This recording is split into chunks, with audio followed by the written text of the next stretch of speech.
Middle series of 3 concludes this afternoon as we welcome you to Minute Maid Park. The Astros taking on the Oakland A's as they play Game 5 of this 8-game homestand. The Astros winning their 76th game of the year last night. The A's are 17 games under 500. Most of that damage has come in the AL West. Best record in the American League, the Astros actually picked up a game on the Boston Red Sox, who lost last night. So the Astros are 5.5 ahead of the Red Sox. Cleveland, 7 games back for the #1 seed in the AL. Hi, everybody. Welcome to another day of Astros baseball. Todd Callis alongside Jeff Blum. And Blummer, off day tomorrow. Be nice to go into that off day with a sweep. How sweep it would be if they could do that. It'd be nice to get back in the winning ways against the Oakland A's. So far, we've seen a 3-1 game and a 3-0 game. Not a lot of offense, but 2 guys have really contributed. Yeah, it's definitely been they may be short in stature, but they are big at the plate. They've done a great job of handling this Astros offense here in this last 2 games against the Oakland A's. You see, accounting for 7 of the 15 hits they've gotten in this series, 3 of them have been bombs, scoring 4 runs, driving in 3 RBIs. They've done a very good job in that 2-3 spot in the order for A.J. Hinch. But also for me, Alex Bregman, since the absence of Carlos Correa, has been one of the guys that's really stepped up, driving the ball to gap, and even out of the ballpark sometimes. Pitching and defense go hand in hand. In this homestand, the Astros have played excellent defense. Yeah, and if you're not going to score a lot of runs, you're going to need to get some good pitching, and you're also going to have to play some stellar defense. We know that left side of the infield has moved a little bit. J.D. Davis is mixed in there at third base. Bregman and Marwin Gonzalez moving around from shortstop to third base. But it doesn't matter where you put these guys. They are going out there and picking up their pitchers. Even the pitchers are getting in on the action. We saw Dallas Keuchel playing a great defense, calling the cue with the line drive, but it doesn't matter. Base runners on, they always find a way to erase them. 6 double plays turned in last night's game as the Astros have now turned 12 in the last 3. We'll get you ready for the series finale. Brad Peacock against Jarrell Cotton. That's your pitching matchup as the Astros and A's get ready on a Sunday.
On AT HOU Sportsnet is brought to you by Toyota.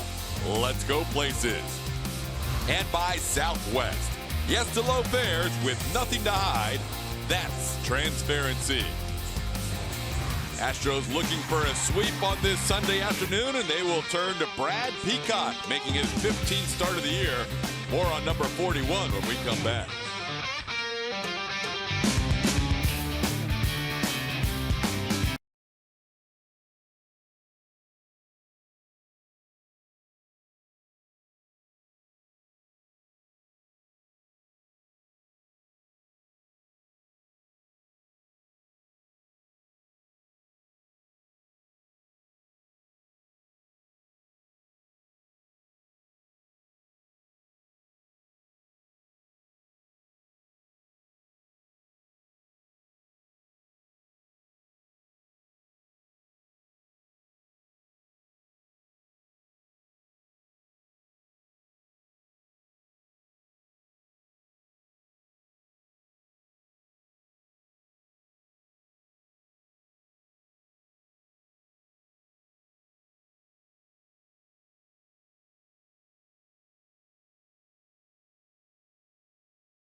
Struggle this year against the Houston Astros, winning just 2 games.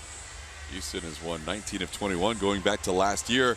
Special Kids Sunday for you today as we wrap up this weekend series. We're going to teach kids or fans in general how to keep score on this Kids Sunday. It's kind of a unique method because everybody has their own system. We have 2 very different score books as we get ready for our game, and we're ready to go with our lineups. Kevin Eschenfelder is going to help us out along the way as well. Well, I think that's the beauty of it. Different scorecards, different ways of scoring. I know that you and I are completely different. Your job is way more important than mine is, but I've got big squares because I need to reference these things pretty quickly. But you get a good idea, the stats, the computers, and the score sheet. A lot of things that go into.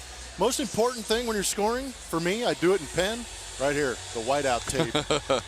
Correct those mistakes. You barely even notice them.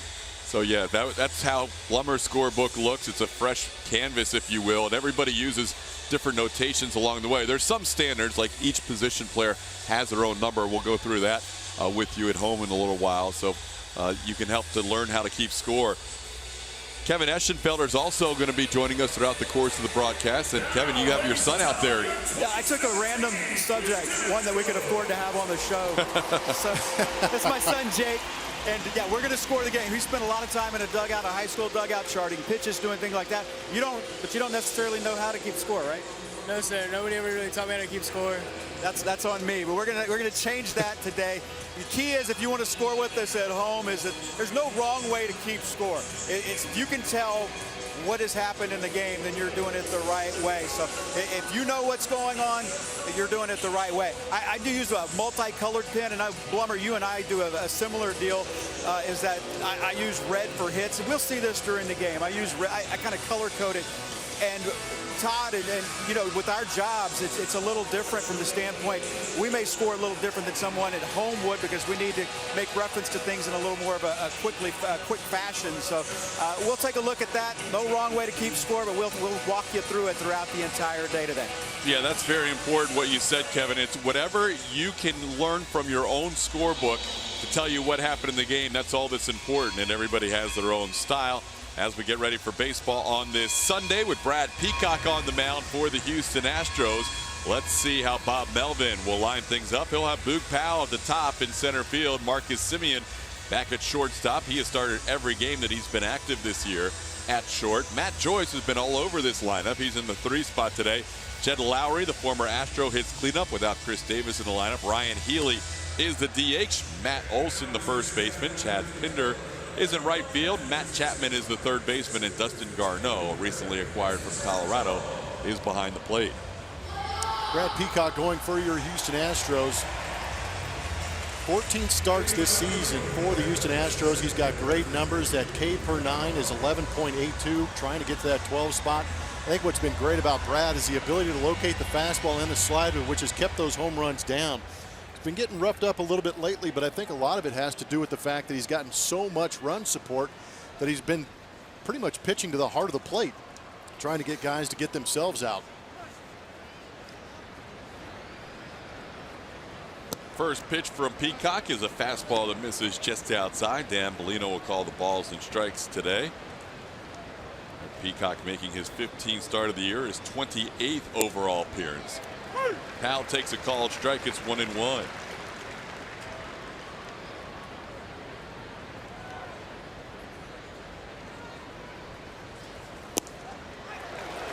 Astros 3-1 so far on this homestand. 8-game homestand with Oakland wrapping up the series today. Off day tomorrow. Then the Washington Nationals, the team they share their spring training complex with, in town beginning Tuesday. Boog Powell with a leadoff single on a 1-2 pitch. And he's an opening base runner for the A's. Time now for us to take a look at our forward spray chart. And this is how you're scoring at home. We use numbers for positions. Pitcher is number 1, catcher number 2.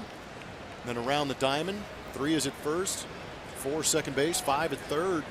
Shortstop is that number 6, and around the outfield 7, 8, 9. So when you hear us refer to a 6-3 put out or a 6-4-3, you know it's on the infield, or a fly out to 7, that would be a fly out to left field. Brad Peacock would like to see some 6-4-3s today, like Colin McHugh did yesterday. Astros with 6 double plays in last night's game. That's their most they turned since May of 2003. Nice to keep that trend going. Up to 118 double plays on the season, 6th in the American League. Marwin Gonzalez over first base today. Yuli Gurriel getting the day off with Jarrell Cotton, a right-hander, on the mound.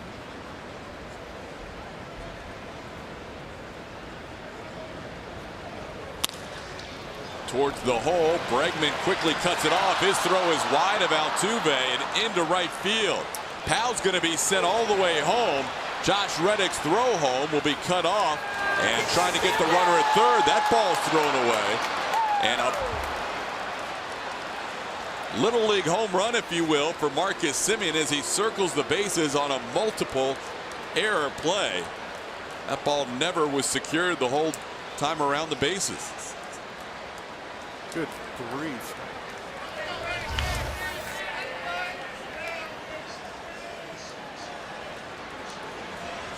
Tough play for Alex Bregman going to his right.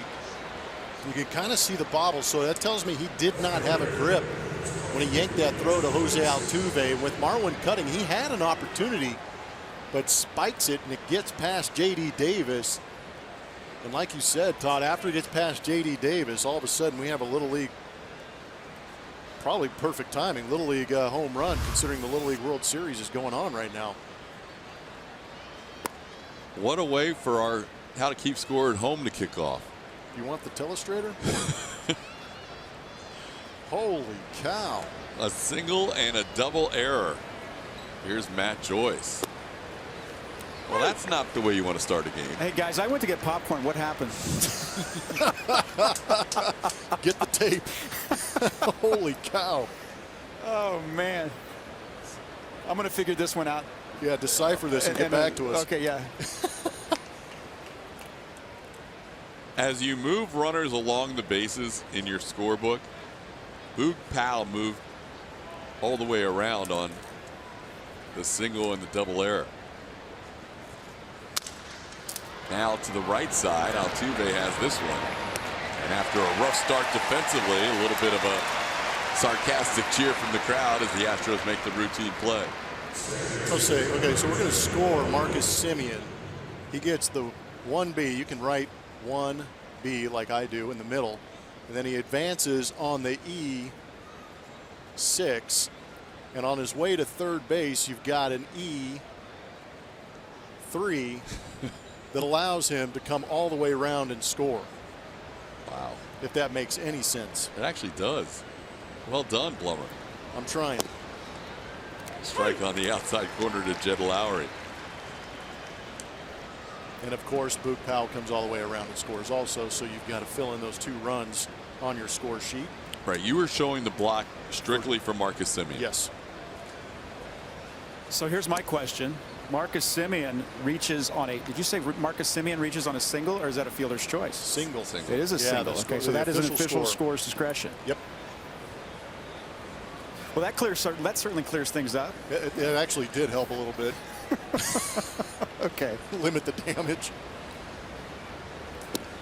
The old double error play. You may not score that except for a couple of times in the course of a season. Yeah. 2 errors on 1 play. There's our official score. Greg Porzucek. Porzucek. I apologize. That's a test in itself. Greg Porzucek calling that a hit and then a double error. I think the go ahead, Blubber. Yes. That's much easier. So the K going forward like this is a swinging strike. If I write the K this way, that is a looking strike. And I will typically, I missed the pitch, but I will typically write strikeout and then the pitch that was used to get the strikeout.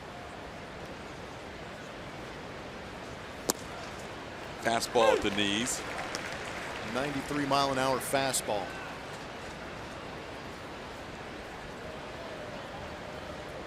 Most people use forward K, backward K. Yeah. Like you just showed. I actually write KS, KC. Just because for me to think about it, it's not automatic. For whatever reason, I never got used to the backward K. But that's the beauty in scoring is that I've seen people do KL. Looking instead of called? Yep. There you go. Ryan Healy, the batter, 1-1 the count. And it all goes back to what Esh said. It's whatever works for you. Ground ball past the diving Alex Bregman. It's not like Brad Peacock's been hit hard in this inning, but some ground balls have found the right spots in the infield. See the location of that last pitch on our MD Anderson strike zone. It was a slider up in the zone. Healy able to get around it and yank it through the shift. Initially thought Alex Bregman had an opportunity at that one.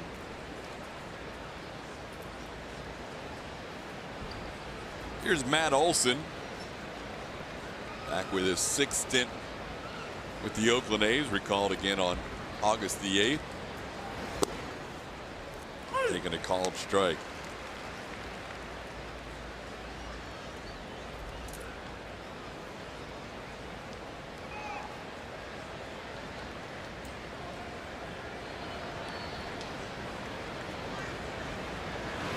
The other thing, as Kevin Eschenfelder will be helping us score throughout the day. All right, guys. So I had, as you can see, I use colors. I use my, you got it, Daryl? I use red for, like Blummer does. That is a single, that is a single, and that is a single. And then I will play E6 as he went to second base and third and came all the way around to score. Well, you haven't scored Semien yet. Where?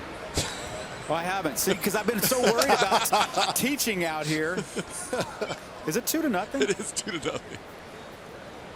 There you go. That's on him. Well, the other thing with this whole scoring day, and we'll talk more about that after this strikeout, Matt Olson goes down on the slider. Brad Peacock gets a couple of strikeouts in the inning, and the A's leave a runner on.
Southwest Airlines, A.J. Hinch with his 110th different batting order in 124 games. George Springer at the top. Alex Bregman's been comfortable in the 2 spot. Jose Altuve, Josh Reddick 3 and 4. Marwin Gonzalez, J.D. Davis, Derek Fisher, Juan Centeno, and Jake Marisnick. On the mound for the Oakland Athletics, you're looking at Jarrell Cotton, right-hander. He's been getting roughed up of late. You see the ERA close to 6. In his last 2 starts, he has given up 4 home runs. 0-2 this month with a 7.41 ERA. 2 starts against the Astros. He's 0-1 with a 3.48. Pitch misses down and in to George Springer. It's 1-0.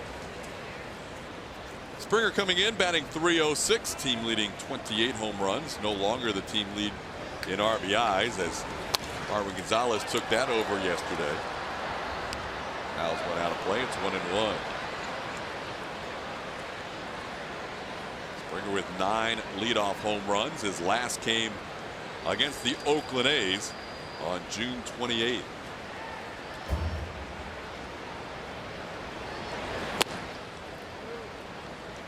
The other thing with scoring, and to take it back to the official score, Greg Porzuzek, is that he has to determine whether those runs were earned or unearned.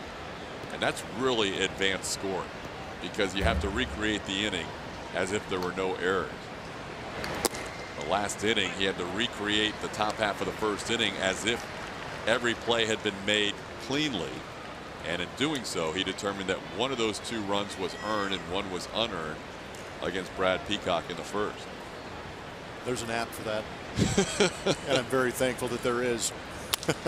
Yeah, that's one of those when you recreate the inning as a scorer, it's one of the most difficult times because you truly have to make judgments on every hit beyond that as if the runners were still on first and second. Well, that is not easy. So 1 earned run, 1 unearned run of Peacock's first 2, and no RBIs for any of the Oakland A's in the top half of the first. Count is full on George Springer. And down and in, ball 4. Cotton walked 3 in his last start. And he walks the first batter he faces today.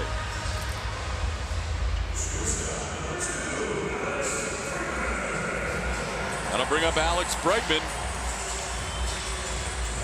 Bregman joined a nice group of 4 yesterday when he hit his 15th home run. Bregman now with 15 home runs and 30 doubles before the age of 24, becomes the 4th Astro ever to accomplish that.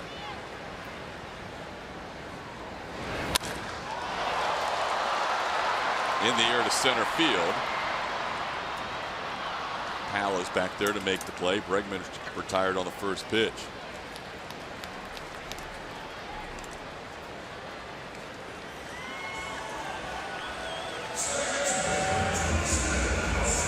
I'll bring up Jose Altuve. Altuve strides to the plate and digs in with a .364 batting average. 171 hits. Second in the American League right now in batting average is Gene Segura at .317.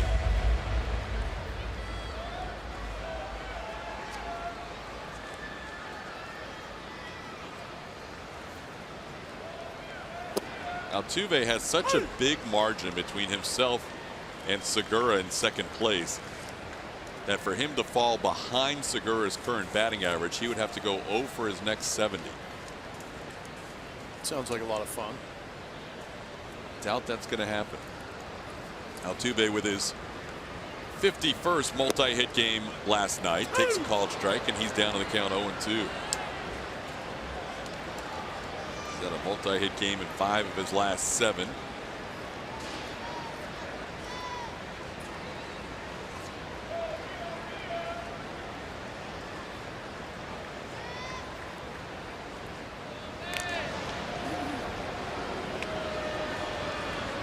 Cotton making his 3rd career start against Houston. Appeared against the Astros here at Minute Maid Park in late April. Allowed 10 hits in that start. In 4 1/3 innings. Down to the dirt, 1-2. He'll go to that changeup a lot when he gets to a strikeout count. Almost half of his strikeouts are on that changeup.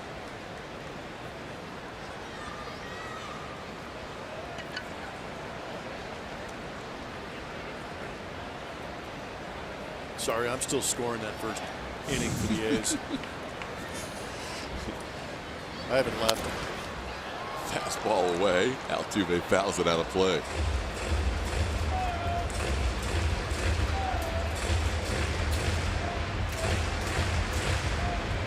Well, I'm with you. That last start for Jarrell Cotton, he was heavy on the fastball changeup. Overall, I was a little surprised to see that cut fastball mixing in there just a little bit more than that changeup. But I almost feel that Jarrell, understanding that most teams around the league understand that he is a very good fastball changeup type guy, probably trying to create a wrinkle that goes away from right-handed hitters. Fouled back. Altuve hanging in there at 1-2. I'm going to go back to scoring that play again. This inning's been easy. A walk and a fly out to center field. Be even easier with a home run. That'll be nice. Even things back up.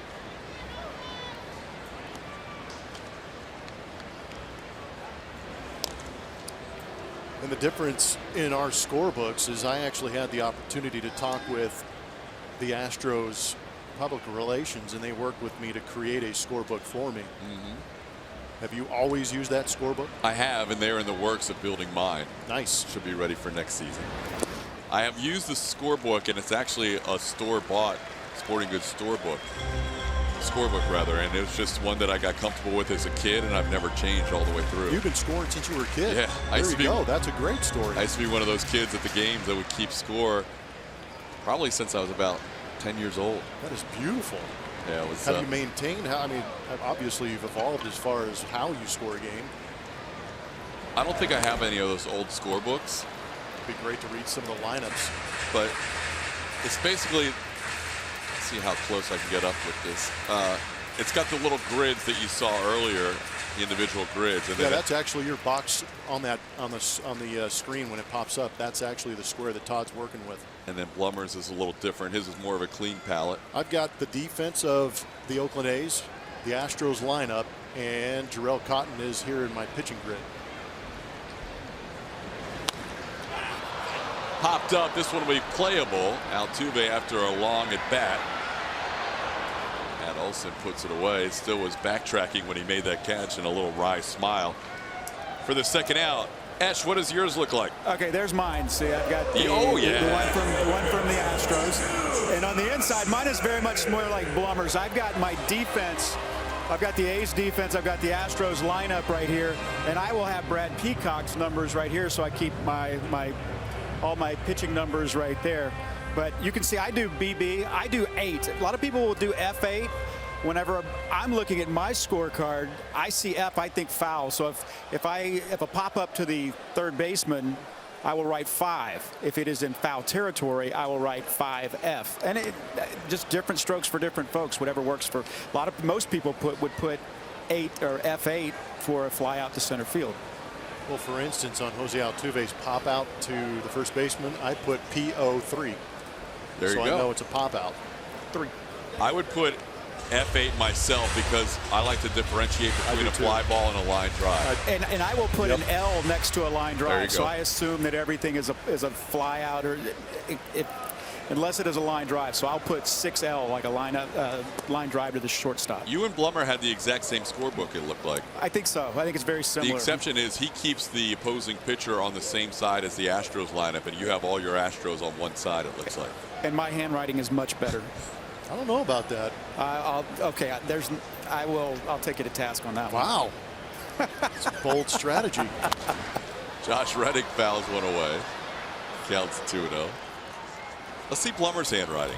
It's legible. That's very solid. I didn't say it wasn't legible. I just said it wasn't this good. I like the color coding too. Mix it up a little bit. That's pretty fancy. That looks like, yeah. Yeah, but then again, I didn't have Marcus Semien scoring, so.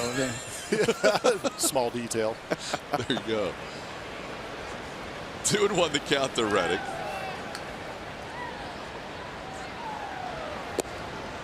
My dad, the late Harry Callis, who called games here in Houston in 39 years with the Phillies, he would always have an 8, for example, and then he would either put a line on top of it for a line drive, or he would show a little loop if it was a fly ball. So he always put 8 no matter what, whether it was a line drive or fly ball, and he just drew a little half circle or a line on top of it to distinguish between the two. Walk number 2 of the inning for Jarrell Cotton as Josh Reddick walks with 2 outs.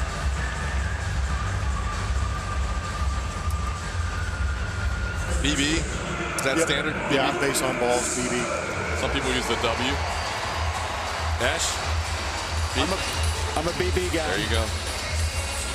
Don't forget to move George Springer to second base. Yep. Unlike me with Marcus Semien. Still waiting to score him.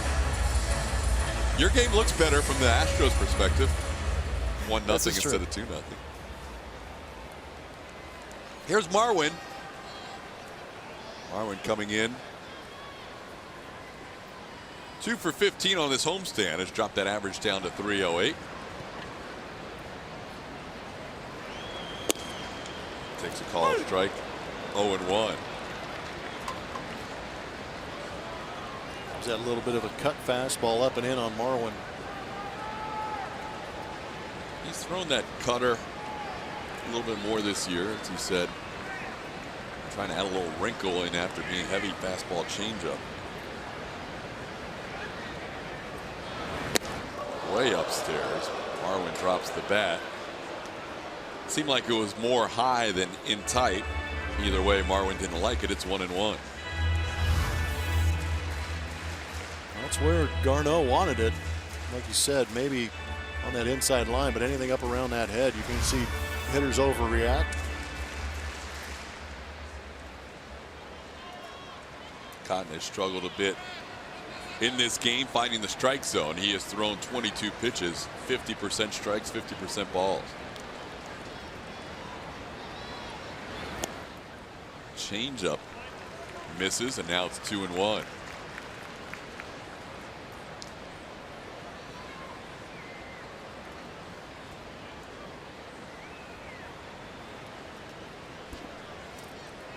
I wonder if that cutter has jumped up a little bit for Jarrell Cotton, because the fastball command has been an issue recently. Down and in. And there's that cutter. Well, he's definitely searching for that command early in this game. It's 3-1 on Marwin. He had 2 starts in July where he had 2 walks and 5 walks. His last start, August 14th against Kansas City, had 3 walks. Then you're facing a team like the Houston Astros, who can be very patient. See if Marwin picks out a pitch here that he can drive.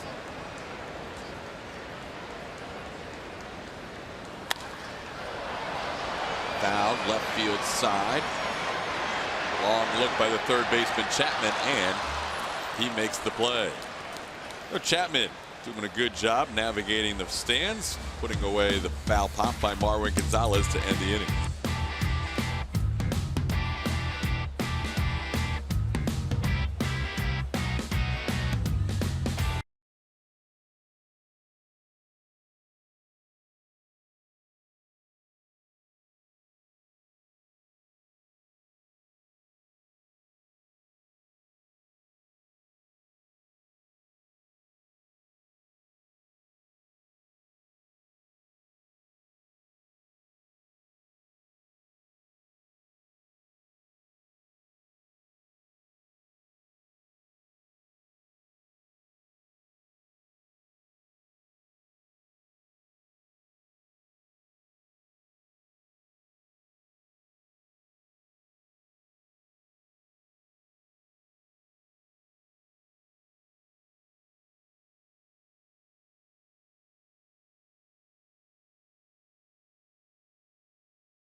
Astros 2-0 after a bit of a wild first inning in which the ball got away from Astros fielders. But it doesn't really indicate how well Brad Peacock has pitched, especially against the A's this season. He has faced them 13 times as a starter throughout his career. That's the most starts he has against any opponent by far.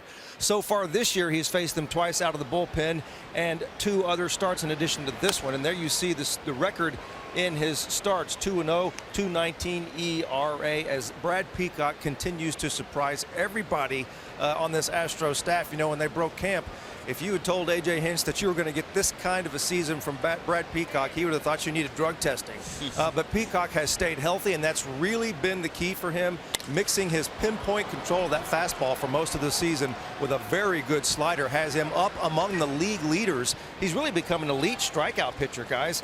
He's got a strikeouts per 9 innings that's second only to Chris Sale, Max Scherzer, and Corey Kluber. So he's 4th in that category. That's some outstanding company.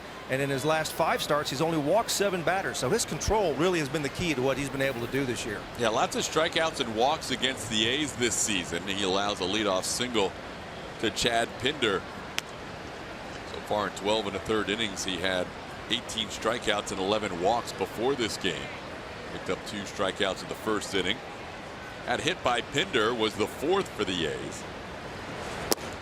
And here's Matt Chapman checking his swing.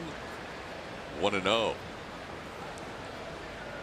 Being a little nitpicky just early on, the slider hasn't looked as sharp with that downward break off the plate. A couple of them have been left up in the zone. That one inside. It's 2-0. Peacock lasted 4 2/3 innings in his last start, allowed 7 hits, 4 runs in a start in Arizona. In the air, popped up. Marwin and Altuve are there. Jose calls off his buddy for out number 1.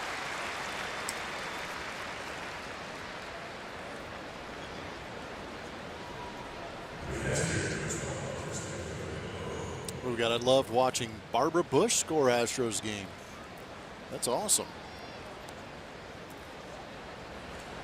It's one way to stay really engaged with the game when you're watching a game in person, and it's not as, you don't see it as much. I mean, people are roaming around the stadium. This is a great ballpark to roam around, Minute Maid Park, because there's so much to see and do that you don't always see every pitch of every at bat. But for the people that are watching all 9 in their seats, some people still really love that connection of scoring a baseball game while at the game. Barbara Bush would keep score of Astros games. Is pretty cool. 0-1 the count to Dustin Garneau, and he's down to the count 0-2. It's a good way to stay engaged in what's going on in the game.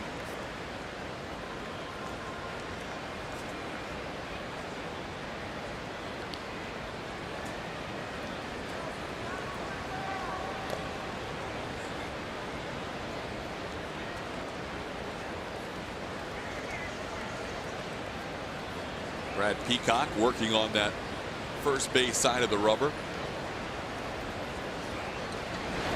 against the right-hand hitter. Misses with the slider. It's 1-2.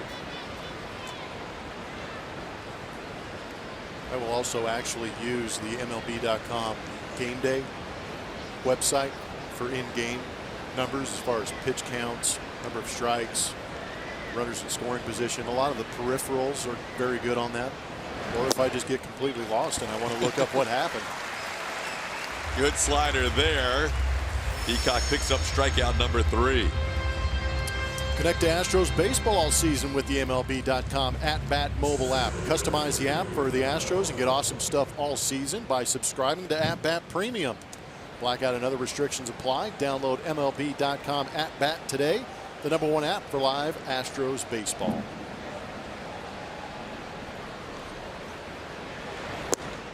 There's a fastball painted on the outside corner at the knees. It's 0-1. Luke Powell, top of the order, singled and scored a run his first time up.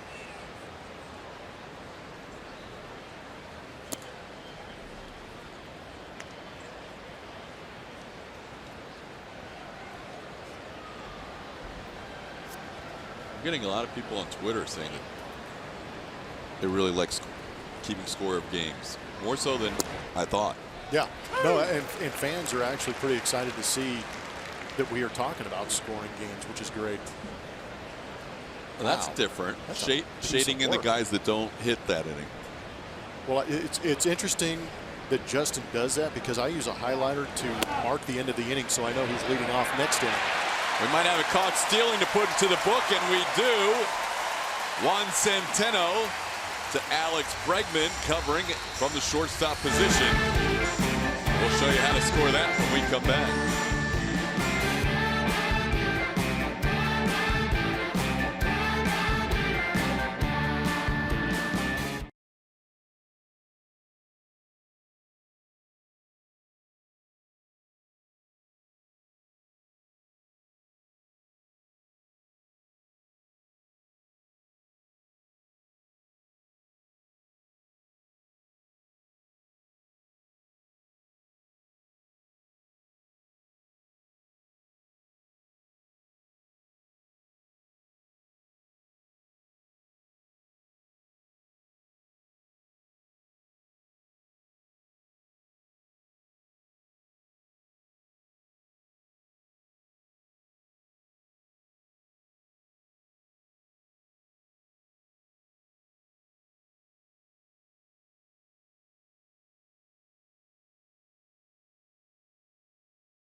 The top half of the second ended. Juan Centeno getting a caught stealing as Chad Pinder tried to move from first to second. And how would you score that, Plummer? So Pinder was already on with the base hit. So in my scorebook, this is exactly what you would see.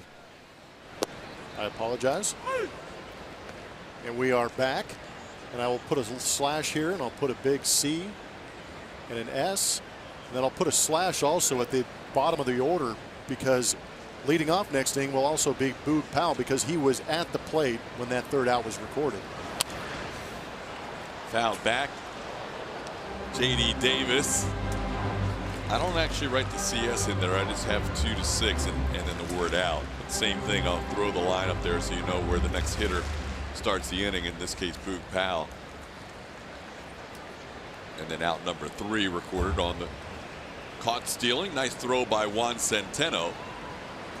J.D. Davis on an 0-2 count, bounces it on 2 hops to Marcus Semien, who records the out to start the second. Kevin? All right, Jake, you starting to get the hang of it? Yes, sir, a little bit. He's doing better. Okay.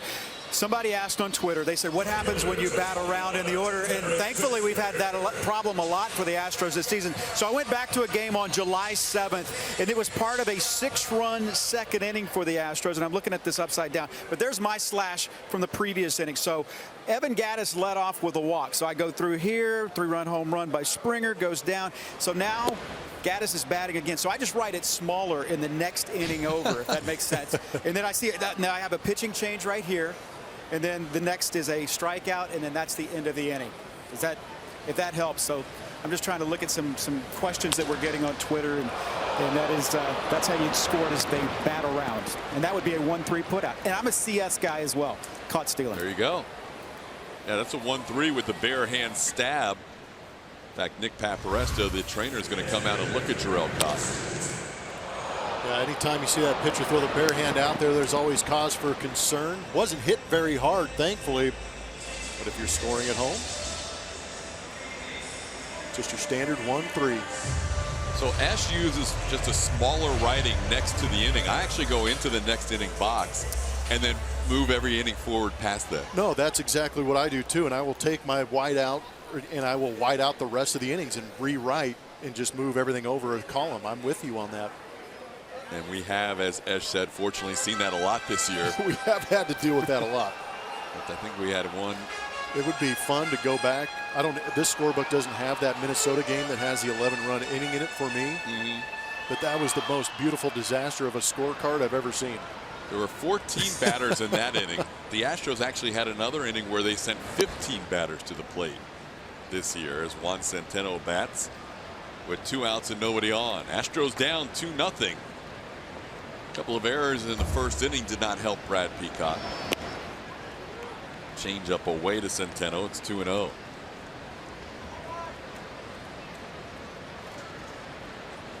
'25-year-old right-hander Jarrell Cotton.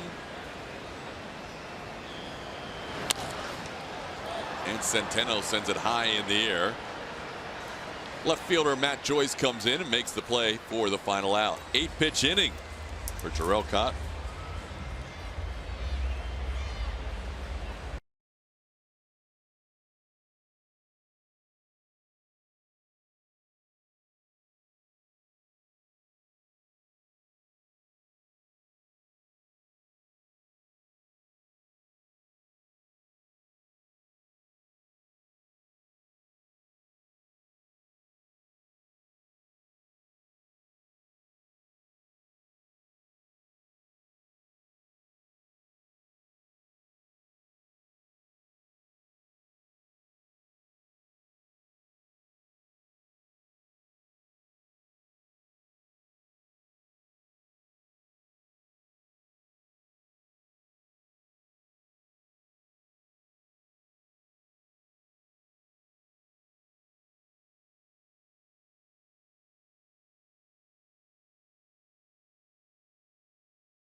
Toyota. We saw some double plays turned last night.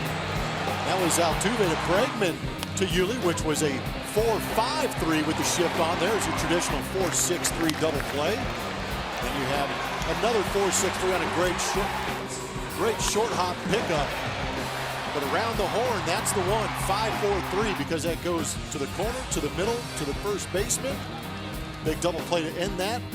That last one would be a 5 to 4 to 3. And for good measure, we put DP. And if it's a great play, I always put a green star next to it to signify that those guys made a great turn to pick up their pitcher.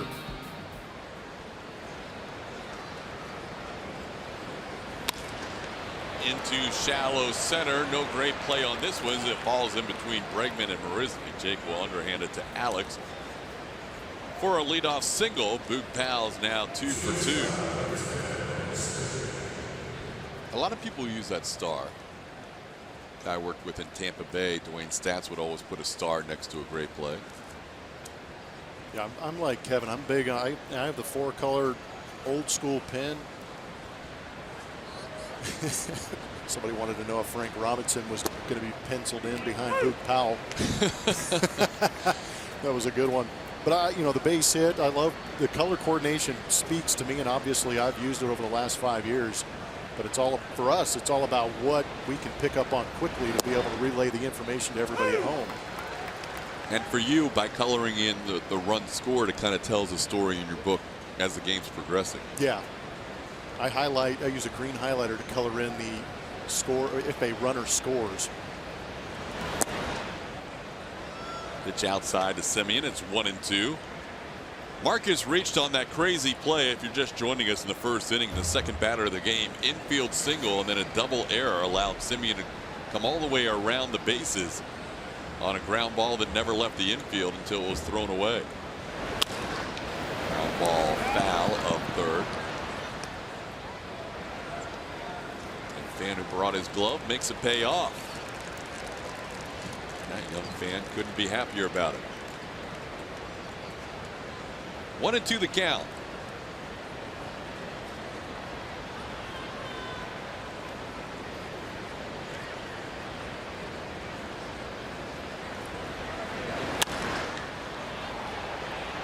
Altuve out. Calls off everybody. Makes the basket catch. That's out number 1.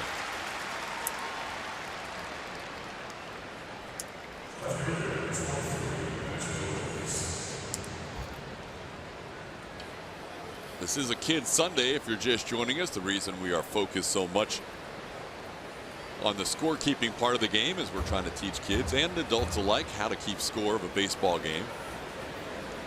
Esh? You know, I guess I should have waited for Josh Reddick to come to the plate because we've had questions about catcher's interference. And I write CI for catcher's interference, put my hash to first base, but I'll also put E2 in there as well because it has scored an error on the catcher. So just trying to look at some of these questions that we're getting on Twitter and answering them on Twitter, but also here on the air as well. And as far as fan interference is concerned, do what you got to do. You can write FI, whatever it is that however you wanted to note it, as long as you know what happened, and you can put it any way you want. You can write fan interference if you want. Well, that was like the star thing. I don't start, but I'll write great, nice. I'll write some sort of adjective just to remind me that guy made an above-average play on defense. I'll go blue star, an homage to Milo Hamilton. So I'll go with the blue star. So that's my color code. I go green, a green hash for an RBI. Just that you get it in your mind as to what those things are, so you don't have to think about it.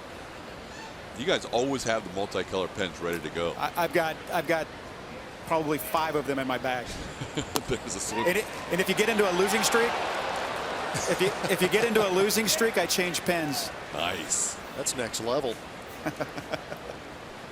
0-2 the count on Matt Joyce.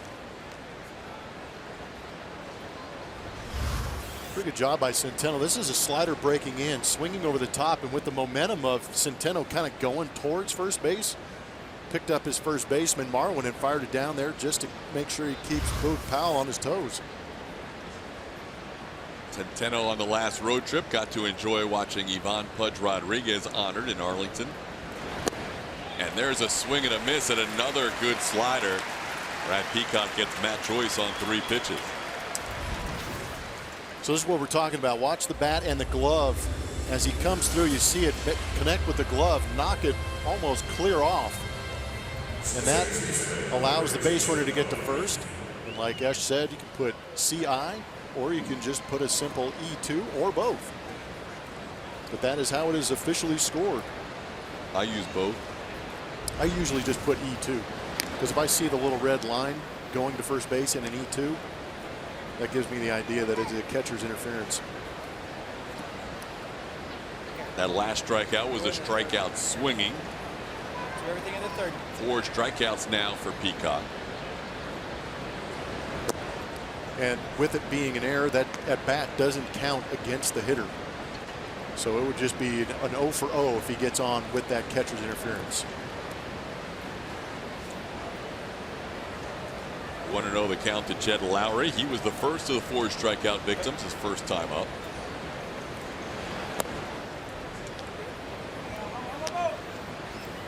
Two 2-0 the count.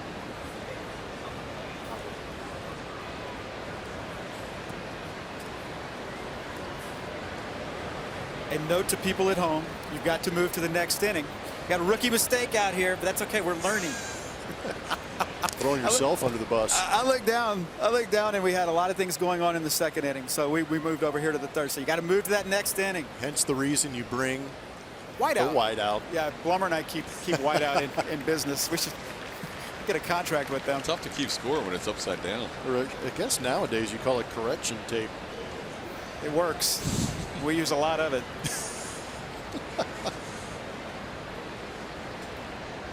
With Brad Peacock pitching, you normally get a chance to write down a few Ks backwards and forwards. Today it's been 4 swinging strikeouts from the Oakland A's. And he keeps checking the runner at first.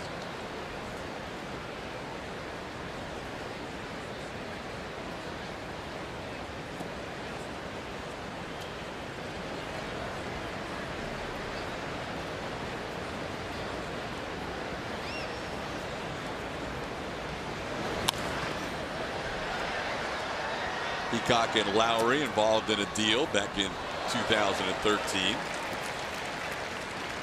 So Max Stassi a part of that deal. Chris Carter. Go back to February, in between 2012 and 13 seasons, Astros acquiring Stassi, Peacock, and Chris Carter. Stassi and Peacock playing in this series, and of course Jed Lowry has been back and forth to Houston a couple of times. That was the first trade he was involved with. Swing and a miss.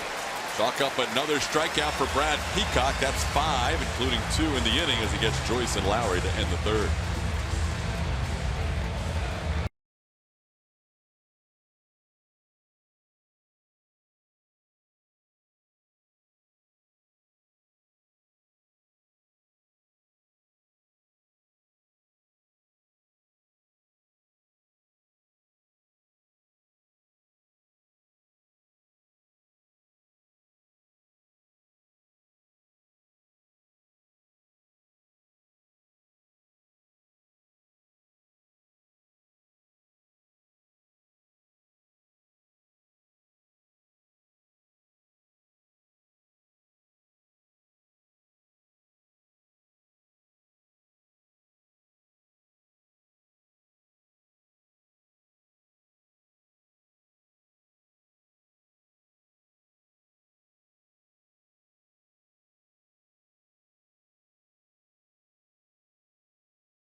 Champion Astros, who had that famous photograph of Hampton, Biggio, and Bagwell immortalized in a bobblehead yesterday. Our question today is, in 2037, which 3 players do you want to see on the Astros 2017 Division Champs triple bobblehead? A, Dallas, Altuve, Correa. B, Springer, Reddick, Jake.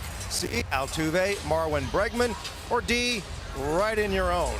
Go to @ATT Sportsnet SW to let us know what your thoughts on that are. In 2037, I'm just hoping I can read the poll again, period.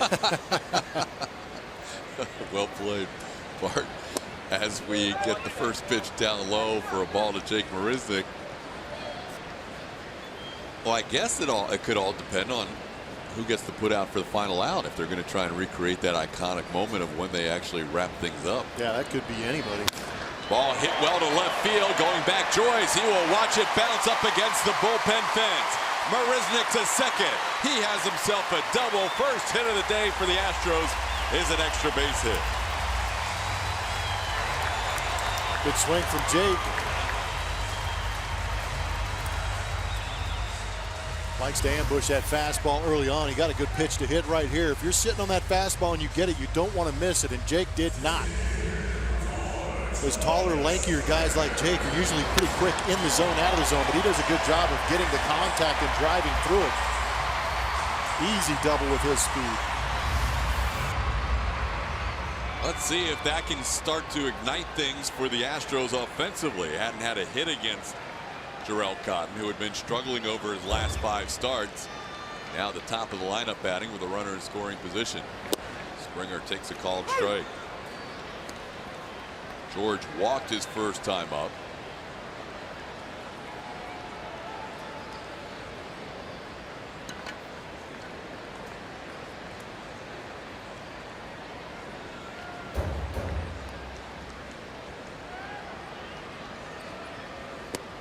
All the numbers for Jarrell Cotton trend against him having success today. His road numbers are high, 7.71 ERA.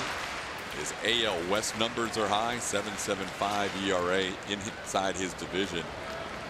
And then his recent stretch of over an 8 ERA in his last 5 starts. Marisnick thought about going. It was a fastball in, and it's 2-1. This is the part of the game where I don't miss being a third baseman. You got a burner on second base.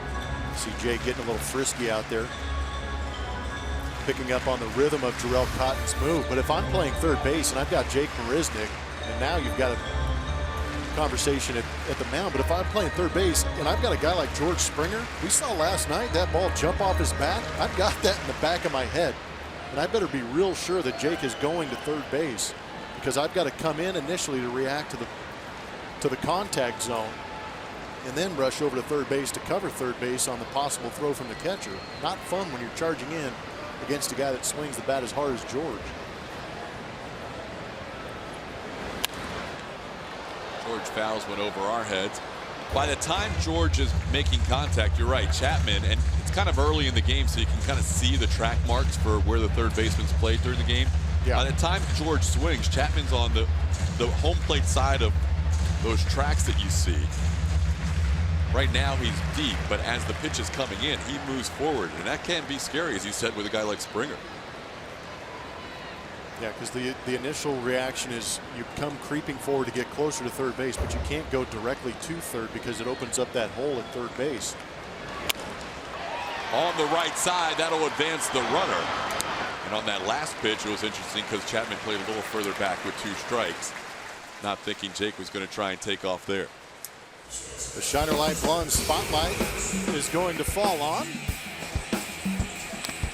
the Houston Astros and their ability to hit extra base hits. This season, 81 straight games now with an extra base hit. That would be a double, triple, home run. We obviously know the Astros have a very high OPS as a team. They get on base a lot, and they also slug a lot, driving the baseball all over the field. And the second longest streak ever of consecutive games with a double. Now they've played half the season consecutively with an extra base hit. Alex Bregman, a big part of that. His OPS since the 4th of July is over 1,000. Infield is back. Runner on third, 1 out. And 2-0 the count to Bregman.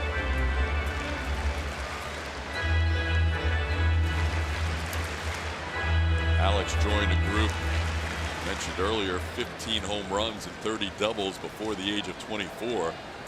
The 3 others in Astros history: Carlos Correa last year, Cesar Cedeno, and Jimmy Wynn. Into right field, deep enough to score the run. Marisnick can trot home. Alex Bregman with a sacrifice fly. It's now a 2-1 game.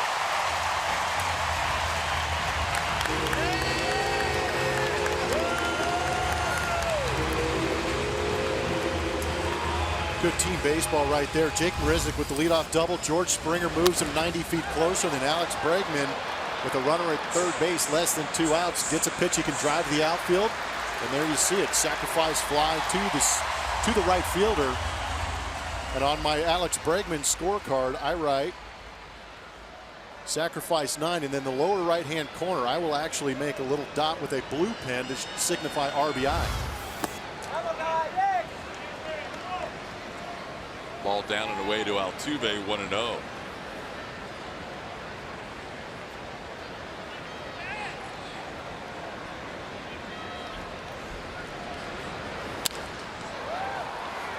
Okay, Blummer, you go with the blue. See, that's what I would have. I have sack 9, which is to right field.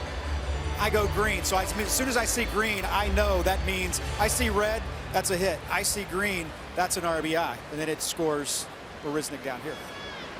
Do you have... See, there's the double right there. But Okay. How about Marisnick coming home? Do you put that notation? I don't. I don't keep track of runs either. I've got him. I've got the box closed in. I have it colored in. Okay. Yeah, I have the box closed in. I will color in a solo home run and there are any kind of home run. But see, that's a double because I've got the red line for the 2 bases. And then I guess I'm on my own after that. So yeah, I do it slightly differently in that you guys will score the run and make sure you notate who scored the run on the RBI side. I will advance the runner. So Marisnick goes to third. I'll put a 10 because the designated hitter, in this case George Springer, advanced him to third. And then below that I'll put a 6 because the shortstop Alex Bregman scored him at home plate. So just a little different way to do it. So that's how I do it. I take the the green highlighter and fill it in. You can see the yellow highlighter signifies who's going to lead off the next inning. But I always color in that box if they score a run. So we're looking for a lot of green on the Astros side of Blummer's scorebook today. Yes. I'm running out of green highlighter. I've already gone through 3 this season, so that's been a good sign. One of the highlighters by themselves has run out when Brad Peacock starts. Yes. With his run support. Yes. Usually when he is pitching, I have to have backups. Astros have scored 10.33 runs in Peacock starts this year. There's a ground ball towards the shortstop Simeon, and he makes the play on Jose Altuve. But the Astros cut the lead in half. It's now 2-1.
A's lead the Astros. We head to the 4th inning. Looking for a family day, some home runs, and an Astros win on Mom's wish list today as the Astros head to the 4th. This is some of the responses of who you'd like to see on a bobblehead. Springer, Bregman, Altuve. Springer's been on a bunch of them. Altuve, Correa, Springer. Yeah, it would be kind of it. I mean, Dallas would obviously have to throw a complete game. Springer would have to sprint in from center field or DH or wherever he's playing in the outfield. Fly ball to shallow center. Well, there we go. And maybe Dallas trails the play from pitching mound on the complete game to go get into the mix. I was thinking more Correa, Altuve, Springer. You can have those 3. That would work. Converge in shallow center. And they might be fighting over who makes the last out in order to celebrate and keep the baseball. Foul tip. It's fun to think about with a 13-game lead with 39 games to go. The Astros start the day up 13 on the Angels. 13.5 on the Mariners.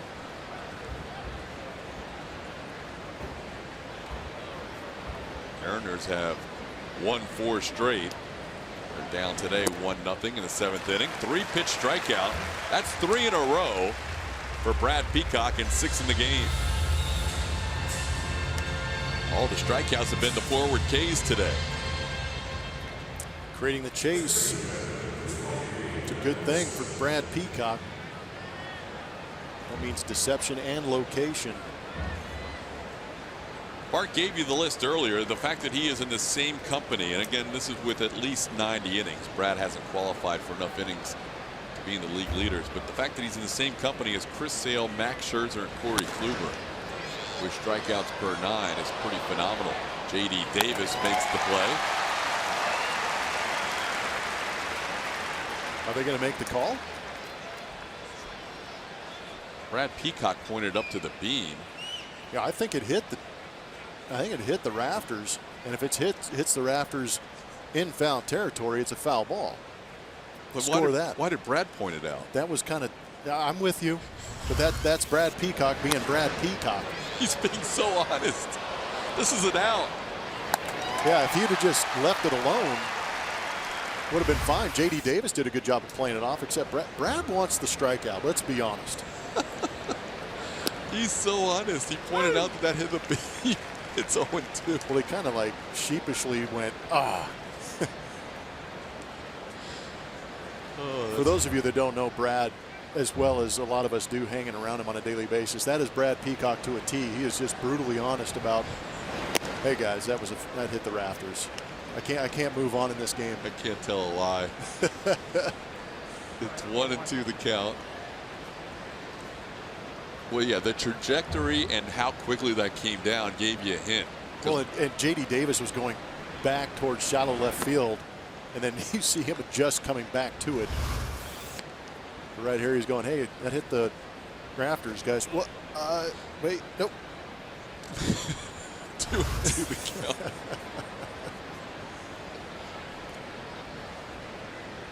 That's great. He got Olsen last time swinging for his second strikeout. This one's down low. It's 3-2. I mean, ultimately, there's a good chance the umpiring crew would have converged because the A's probably saw it.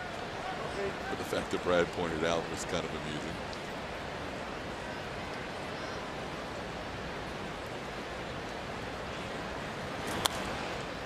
Foul out of play.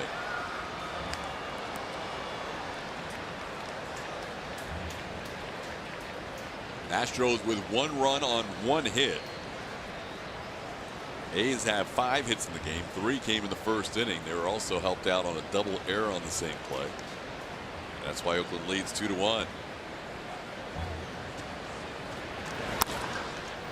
In the air, left center field. Fisher calls off Marisnik and makes the play for out number 2. The Coca-Cola Value Nights package is one of the best ballpark bargains you can find. Weekday game offer scores you a ticket, a hot dog, a soda, and a popcorn. All that for $18. Visit Astros.com or call 1-877-9-ASTROS for more info. Should be a fun weekday series coming up after the off day tomorrow. The Washington Nationals will be in town. All right, guys, see, I scored that 7, but I also had a OS1. Outstanding sportsmanship by the pitcher. Well played. HBP, honesty is best policy. So. HBP and hit by pitch are same thing. I'm just making stuff up at this point. Kevin, if your son wasn't out there, would you put that down? No. So not only was it a scorebook opportunity, it was a teaching lesson. I like it. I think he would have gone for the out. Because he's a pitcher, correct? That's exactly right. That's exactly right. But he's left-handed, so you never know. You never know what's going to happen, right? What's that? We take what we can get. Believe it. You're talking to a hitter there in the booth, so. All right, guys. Very well played. Outstanding sportsmanship, Peacock. Brad Peacock with a 1-2-3 inning. Picks up strikeout number 7. And we head to the bottom half of the 4th in a 2-1 game.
half of the fourth inning from Minute Maid Park. Astros have won 3 out of 4 so far in this homestand, trail 2-1. As Josh Reddick will bat for the second time. He drew a walk his first time up. Astros facing Jarrell Cotton for the second time this year, third time in his career. Ball's loose in foul territory down the right field line, so we'll have a little delay before the first pitch. Cotton so far walked a couple of batters in the first inning and has only allowed one other hit, a double off the wall in left center off the bat of Jake Marisnick, who eventually scored.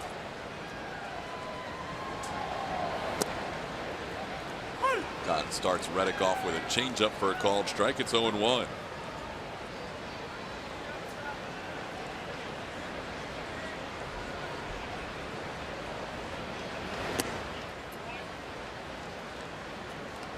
The other time Cotton faced the Astros this year, those 10 hits were career high allowed in 4 1/3 innings. Today, just 1 hit so far.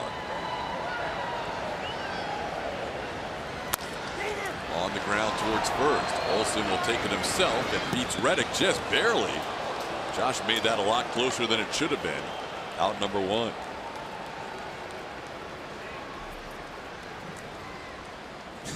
Josh cracks me up. We know he's angry for rolling over, but what I love about Josh Reddick is that he gets angry, puts his head down, and sprints through the bag, creating a little bit of an issue over there in our Mattress Firm Supermo. You can see just how close it was. I'm guessing there's less than 10 players that would have run that hard.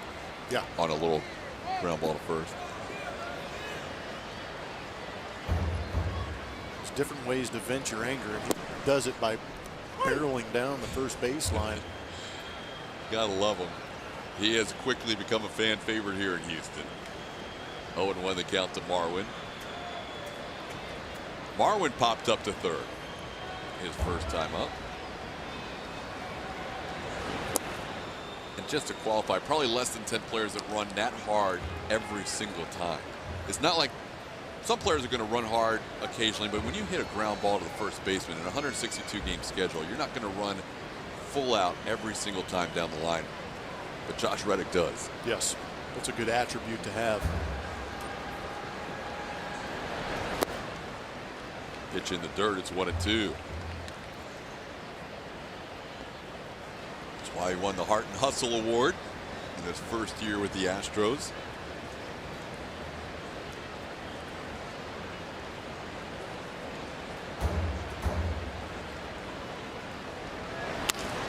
On the ground to second. Lowry makes that play, and there's 2 quick outs. Another Dollar Dog Night is right around the corner. Enjoy all the $1 hot dogs you can eat during this Wednesday's game against the Nationals. Visit Astros.com/$dogs or call 1-877-9-ASTROS for all the info. And while you're at scoring the game and eating your hot dogs, make sure you keep track of how many you've had. Yeah.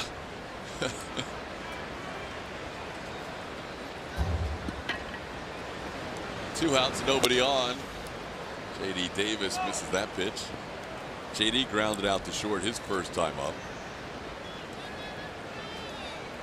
Jarrell Cotton was on the DL from early July to late July.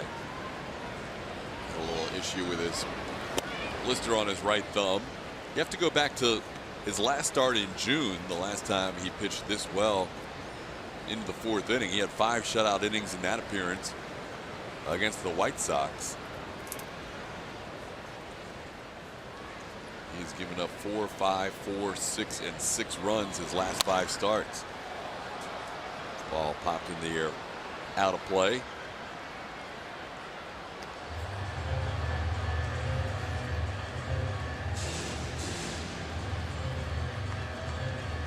Another good crowd on hand. Good weekend crowds for the A's. Over 30,000 the first 2 games.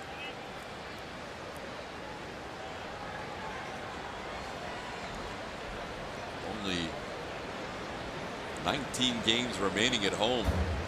18 after this one. 1-2 pitch. There's the first strikeout of the game for Jarrell Cotton. Foul tip caught for the final out.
AT&T Sportsnet is presented by Southwest. Yes to low fares with nothing to hide. That's transparency. By the all-new 2017 Nissan Titan with America's best limited truck warranty. See dealer for warranty details. And by Jack in the Box. Come try the new really big chicken sandwich combo for just $3.99 for a limited time only. Fifth inning baseball, 2-1 A's. Brad Peacock, after allowing one unearned and one earned run in the first inning, has allowed just 2 hits and struck out 4 in the last 3 innings. And he starts Matt Chapman off with a strike, 0-1. Todd Callis, Jeff Blum, Bart Ennis, Kevin Eschenfelder, and his son also helping out as well. Jake has been learning how to keep score on this kid's Sunday.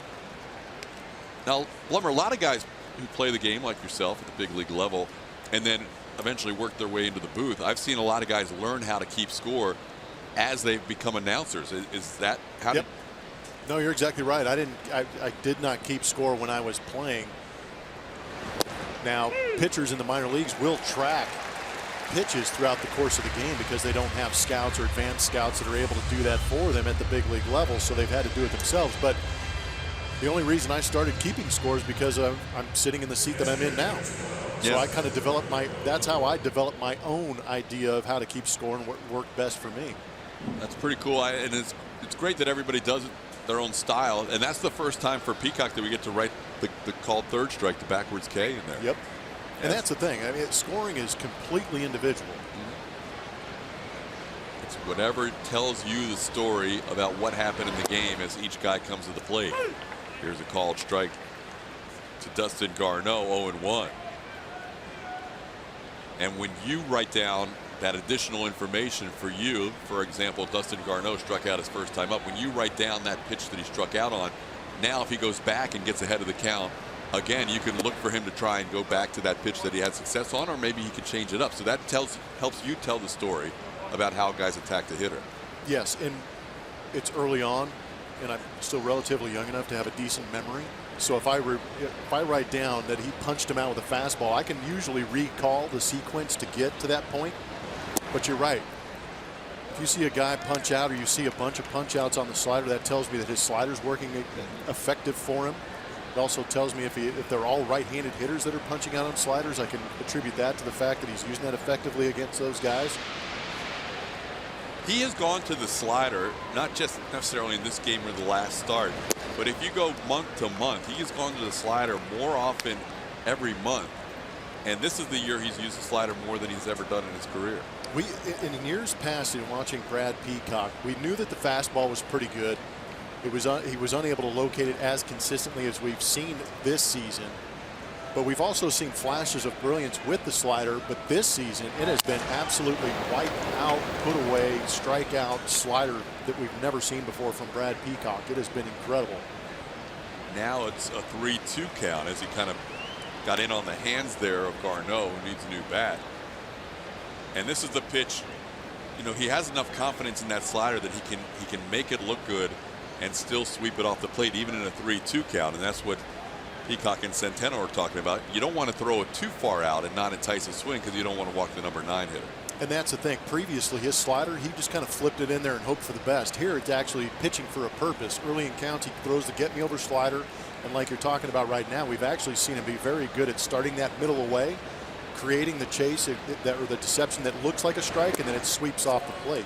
They went with a fastball, and he missed down low, and Peacock walks his first batter of the game. So he does ultimately walk the number 9 hitter. Just the second 3-ball count of the game for Brad Peacock. Get a behind-the-scenes look at the historic Union Station, as well as luxury suites, the broadcast booth, even the dugouts when you go on a Minute Maid Park tour. Visit astros.com/tours to book your tour today. One guy that's giving Brad Peacock some issues today is Boog Powell. He is 2 for 2, single to right and single in the left. Peacock's allowed 5 hits and a walk. He's also struck out 8. The guy that Brad Peacock credits for helping him learn the slider was his teammate in the minor leagues, And also saw him at the big league level here this year, Jordan Jankowski. Jankowski no longer a member of the Astros, but just earlier today he fell into a good situation. Jankowski was claimed by a team who's more than 50 games over 500. The Los Angeles Dodgers claiming Jankowski. Going from first place in the American League to first place in the National League. Jordan and his wife Jordan, while he was away from the game in between his time with the Astros and the Dodgers, celebrated the birth of their first child, not named Jordan. But good luck to Jordan Jankowski as he's now with the Los Angeles Dodgers. 2-0 the count. Check that, 3-0. After a walk to Garneau, a 4-pitch walk to Boog Powell. So there's Brad Peacock, who hadn't had a 3-ball count except for one other batter before he faced the number 9 hitter Garneau. And now he's walked back-to-back hitters and facing Marcus Semien. Brent Strom coming out to maybe be a little more of a positive reinforcement, or if he's seen something with the mechanics of Brad Peacock, try and get him back in the zone.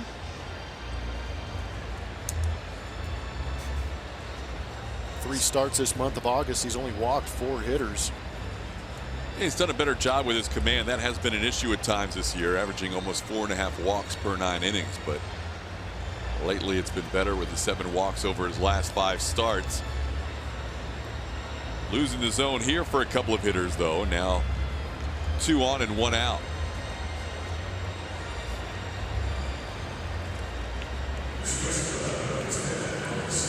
We have the shortstop Marcus Semien. As many double plays as we saw yesterday, it'd be nice to see one behind Brad Peacock right here. Francis Martez begins to loosen up in the Astros bullpen. Peacock has thrown 76 pitches.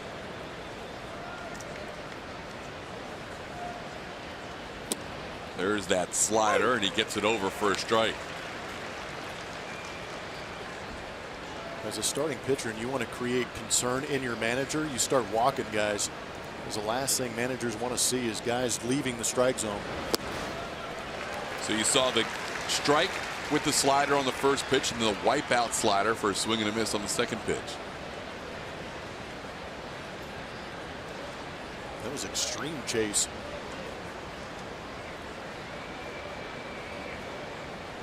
Frankie Tuesday on a Sunday morning. And there's another slider that goes to Bregman. He flips it to Altuve, safe at second base. Getting back just ahead of Altuve. Stepping on the bag is Dustin Garneau. So right there, initially I'm writing L6 in my scorebook. Slider that Semien manages to get off the end of the bat, but not hit very hard. This would be a good look. J.D. Davis, then they all of a sudden we jump across. Did he get that foot on the bag in time? I think that's what A.J. is going to ask him to look at. So initially we've got the L6. What I'm hoping for is that we get the L6 to 4 DP to end the inning. That would be very nice to see, and that's what A.J. Hinch is having him look at. Well, A.J. saw something, or at least his guys in video review saw something that may indicate that Altuve's foot just barely got back. Garneau did a good job of recognizing that line drive and trying to get back to the bag, but does Altuve's foot get back to the bag before Garneau's hand? Zoom in on that toe. Looks like it does get in there before Garneau gets a hand in. I'm calling him out. But I've got ink, so I'm not going to write it in my scorebook just yet, because we know that New York has a tendency not to agree with us. Are they wearing the white wristbands in the booth in New York? No wristbands today. What happened? I guess it was a one-day protest. Oh, boy. Way to stick to your guns, guys.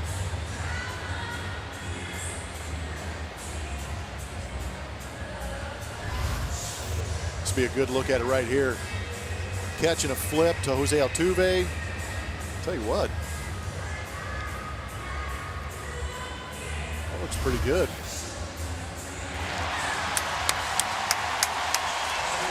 Plays overturned. Double play. You can write it in your scorebook as a DP. Line drive 6-4 as Brad Peacock and the Astros get out of the 5th inning. Still 2-1.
Your local Honda dealer as we continue to celebrate the 1997 team. This player operated at a high level, shut down opponents, third on the team in home run in 1997. Go to @ATT Sportsnet SW. Give us your best guess. Guys, back up to you. 1997 NL Central Division champions being honored over the weekend. I cannot wait for the reveal. Why? It's one of my favorites. One of your favorite guys? Yep. One of the better stories in all of baseball. Derek Fisher leads things off, takes a strike, and then sends one into center field, but Powell is there and makes the play for out number 1. Astros haven't had a lot of opportunities today against Jarrell Cotton. So far, they've had just 1 hit and a couple of walks in the 1st inning. Fisher hit that ball pretty well, and here's Juan Centeno.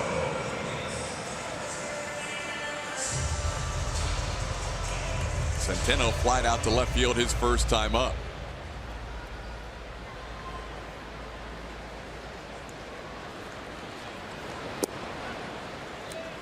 Called strike 0-1.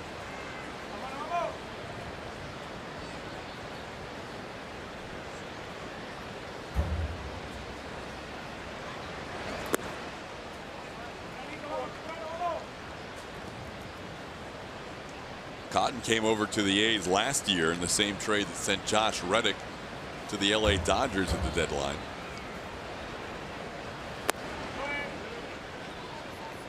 Two and 1 the count. Rich Hill and Josh Reddick going from Oakland to the Dodgers.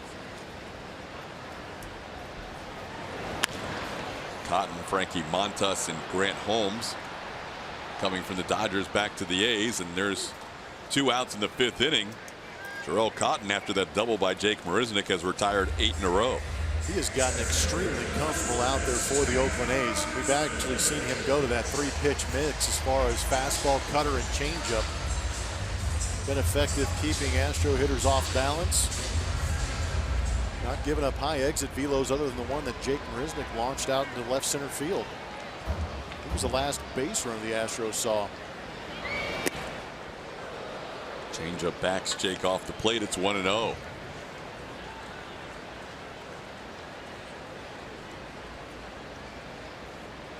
Eight in a row, and 12 of the last 13 hitters have been retired by the 25-year-old Jarrell Cotton out of St. Thomas, the Virgin Islands. There's a strike. It's 1-1.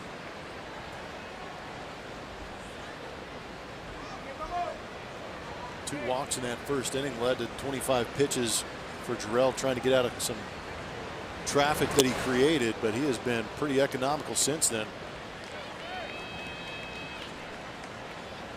Not a lot of offense so far in this series, just 4 runs combined in Friday night's game, 3 runs and a 3-0 Astros shutout last night. So far 3 runs combined today. There's that changeup, and he gets it to dive down and in on Jake Marisnick. Strikeout number 2 in another 1-2-3 inning.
The Athletics lead the Astros 2-1 as we head into the 6th inning. We are on this Kids Sunday teaching you how to score the game of baseball, and our scorebook's starting to fill up, Blummer. We're about halfway through the game, a little more than halfway through, and Brad Peacock so far has picked up a lot of strikeouts on the scorebook.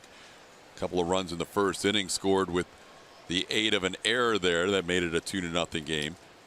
But I'll keep track of the number of strikeouts running, just so I know that's his 6th strikeout, 7th strikeout, 8th strikeout. Right now he starts the inning with 8 strikeouts as he faces Matt Joyce, the number 3 hitter in the lineup. And Joyce has, on his line, if you go back and look, grounded out 4-3, and then he also struck out right here, and that was a strikeout swinging on an 0-2 pitch. I keep the counts down there in the lower portion of the box as well. So you had a couple of green boxes early for the A's, but since then it's been a pretty clean slate for Brad Peacock. Yeah, it's been pretty boring.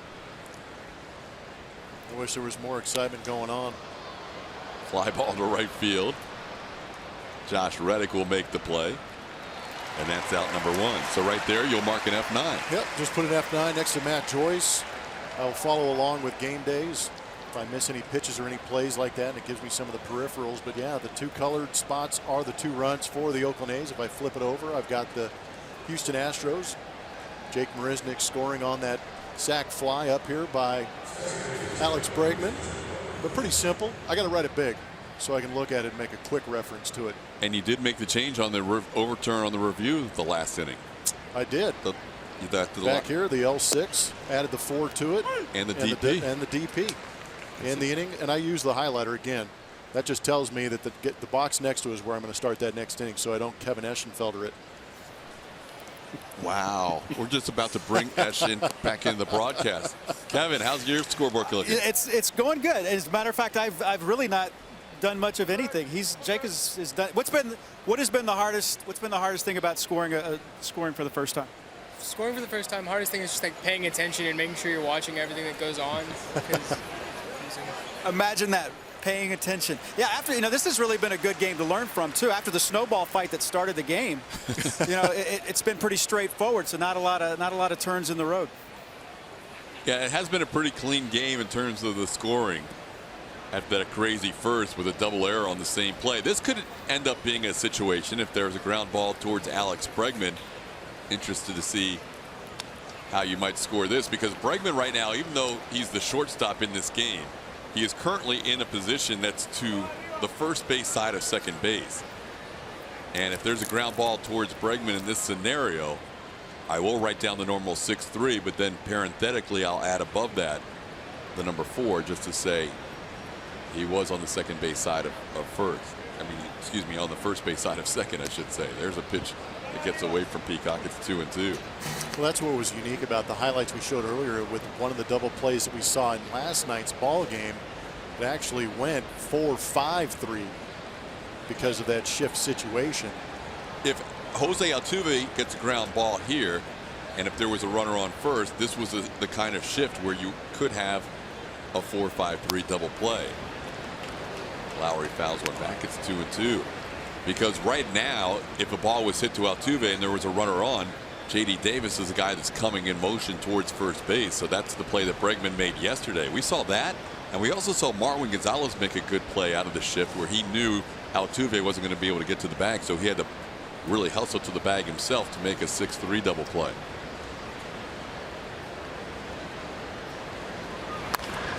Marwin and Altuve, watch that ball go in between them. It was hard hit by Jed Lowry, and that gets through the shift. Base hit into right field. This is a play out of the shift where Marwin is up the middle and Jed Lowry hits a rocket right at him, but such a long way for Jose Altuve to get there that it is all left up to Marwin Gonzalez on that double play, so he is responsible for it. So hit that to the shortstop, number 6. Unassisted is why the U is there. And then I put 3. And again, DP signifies double play. Is that how you scored, Kevin? That's how I would do it in that same situation. In that same situation, yes. What I was going to tell you guys was just to pull the curtain back a little bit, people go, how do you know what it is? We sit up in the press box during the game, and the official scorer actually has an intercom. And so people at home, you may not know this, but he will actually, if there's a decision as to whether or not it was an error or a base hit, he will come on his intercom and he will say base hit. Or he will, if the third baseman is playing where the shortstop is, he'll make it a point to say that was 5-4-3. Yeah, it helps us out a bunch. It did on that crazy play in the first inning when Marcus Semien was the batter. Just he advances the runners and tells us where those errors came into play to allow the runners to go to which base. 2-0 the count to Ryan Healy. Peacock walked back-to-back batters last inning. Those are the only 2 walks he has allowed, but now he's down 3-0 on Healy with a runner on first base and 1 out.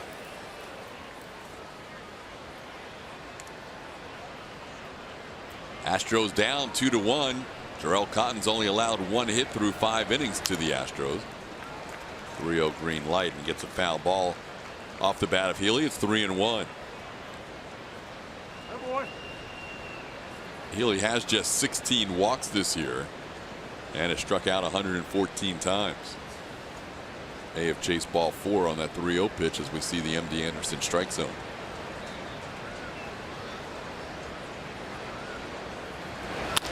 On the ground towards third, past J.D. Davis. The barehand attempt by Bregman, not quite in time, as the A's will have 2 runners on with 1 out. This is a situation where Kevin is talking about. We'll wait and hear what the official score gives this call. They're going to give it a base hit just out of the outstretched arm of J.D. Davis, with Alex Bregman trying to back him up with a throw across the diamond.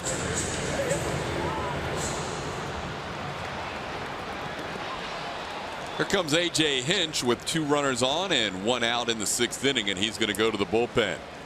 Brad Peacock's afternoon is over. He leaves with his team trailing 2-1 and a couple of runners on. We'll tell you about the new reliever when we come back. The pitcher for the Astros.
Leading 2-1 over the Houston Astros, and school is back, but there's still time to become an Astros buddy.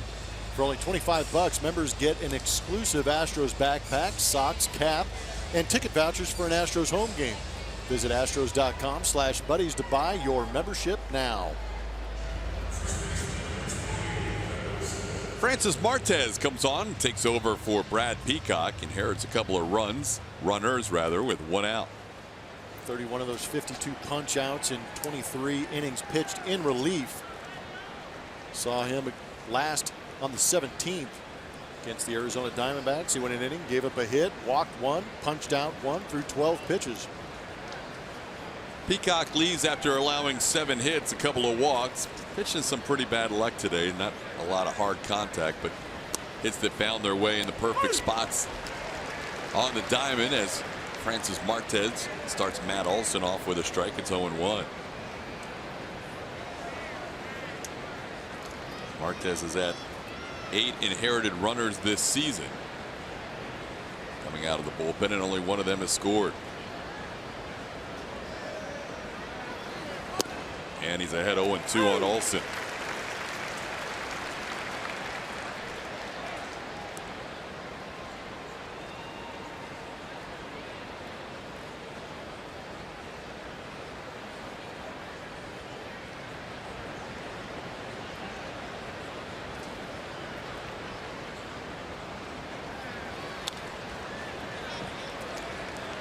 Fouled back to the screen.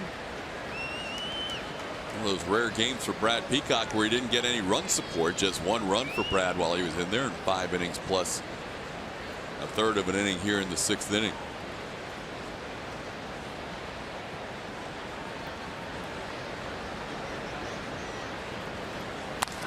Into center field. That's a base hit. Marisnik charges. They will hold the runner at third.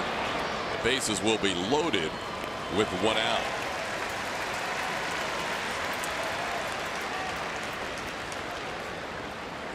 Pretty good piece of hitting by Matt Olson.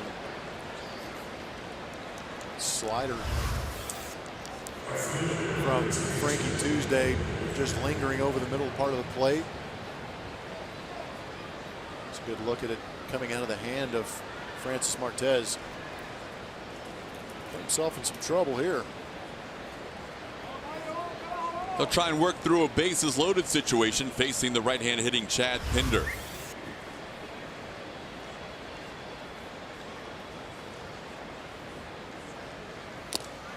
Astros with the defense at double play depth. The corners are in a little tighter. It's 0-1 to Pinder.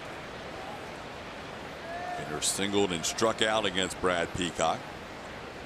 Brad walked 2 and struck out 8 in his 5 1/3 innings.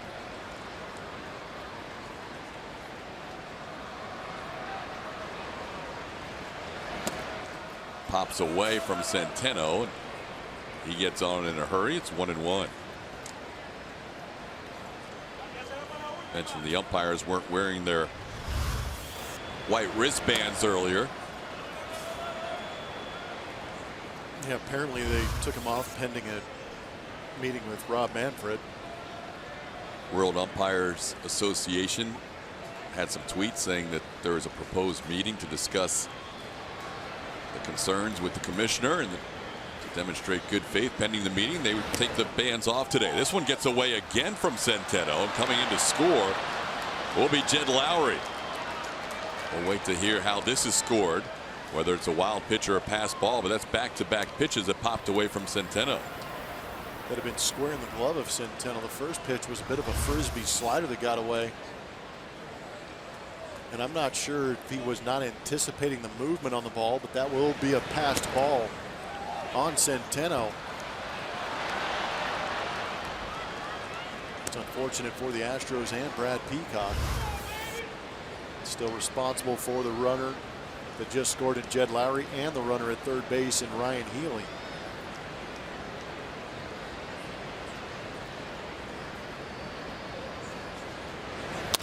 On the ground to first, runner trying to score. Marwin's throw out at home plate. Marwin guns down Ryan Healy.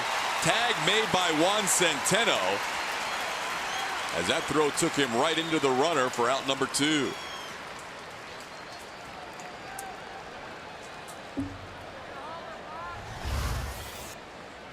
That's why the infield is in. Just kind of poked towards Marwin and charging in.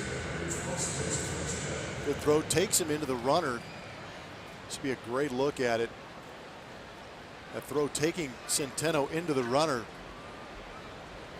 Making the tag.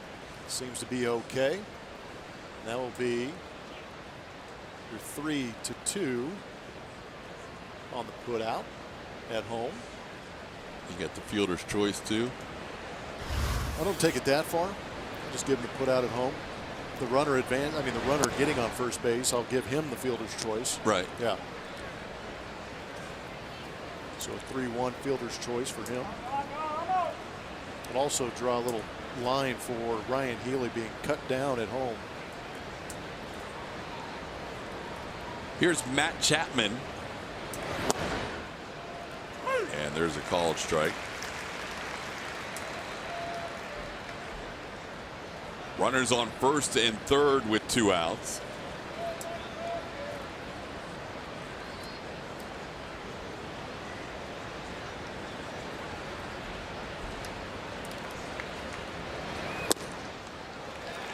The other aspect of scoring that we told you about in the first inning was unearned runs versus earned runs.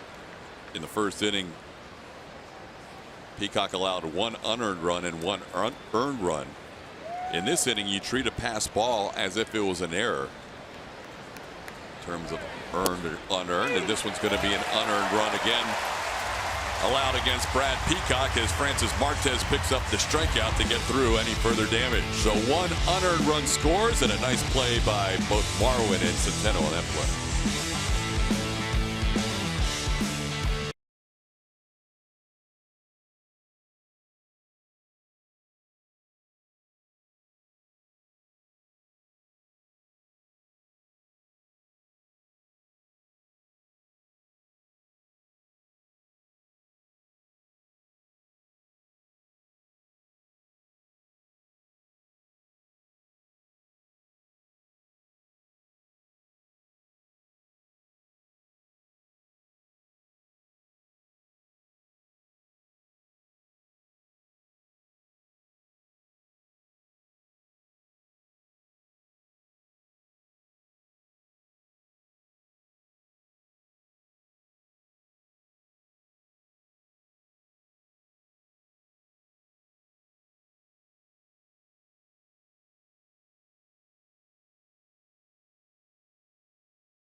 That is presented by Xfinity. Sometimes you don't have to have that high velocity to create a hit.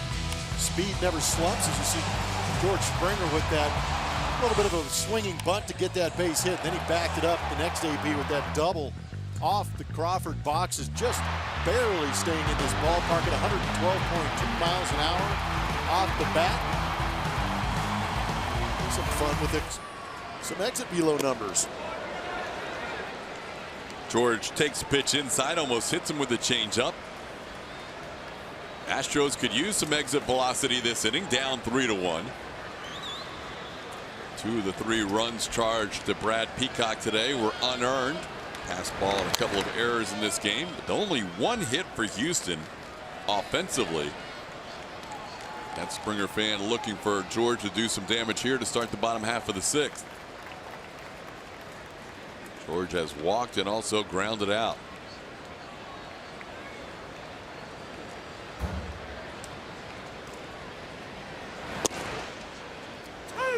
Strike at the knees, 1-2.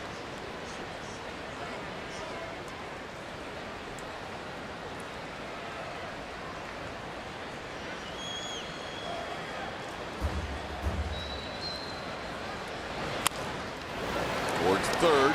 Chapman has it. Fires across for the first out. Bart. Thank you, Todd. Time to take a look at league leader presented by Houston Methodist. And in that category, you can pencil in Alex Bregman, who has really been a monster over the last couple of weeks. In fact, going all the way back to the 4th of July, Alex hit .331 with 33 runs, 16 doubles. He has just been an extra base hit machine. 2 for 3 last night with a double and a homer. That was his 6th multiple extra base hit this season. And there's one right there. Talking to A.J. Hinch before the game, he said the amazing thing about Bregman to him is the way he got off to that rough start, guys, at the beginning of his career, and he's had a couple of rough patches along the way, but he said Alex is so good at figuring out the way pitchers are trying to work him, and he adjusts on the fly, and doing all of that while making the transition to a new infield position. He said this kid is as competitive as they come, a fiery, confident young player, and we are seeing a lot of that over the last couple of weeks. The numbers in July and August are really off the charts. As good as anybody in the game. Nobody has scored more runs since the 4th of July than Alex Bregman. And he's a base runner here with 1 out for Jose Altuve. Only the 2nd hit of the game for the Astros. Terrell Cotton has been in command most of the way.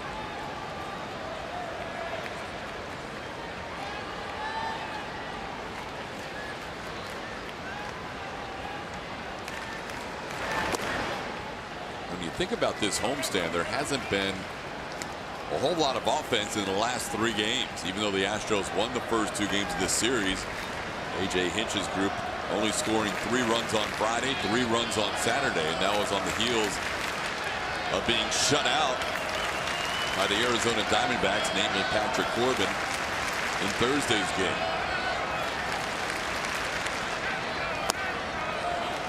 1-0 pitches on the corner. It's 1-1.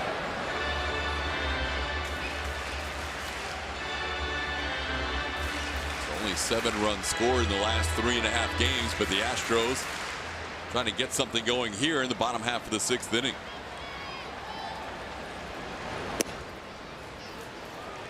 This with a changeup, 2-1.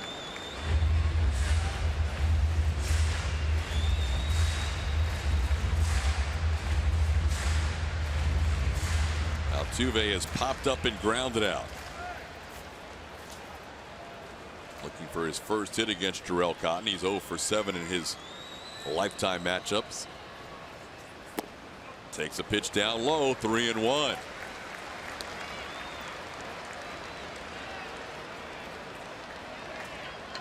It's part of the order where you'd expect things to start turning around in this ball game for the Houston Astros. Talked about how good Alex and Jose have been in this series, but if they can get on base for Josh Reddick, who swings the bat well here at Minute Maid Park, they might be able to get something going. Get Brad Peacock off the hook. Brad's winning streak is on the line, leaving the game down 3-1. A 7-game winning streak, tied for the longest active streak with James Paxton, who's on the DL.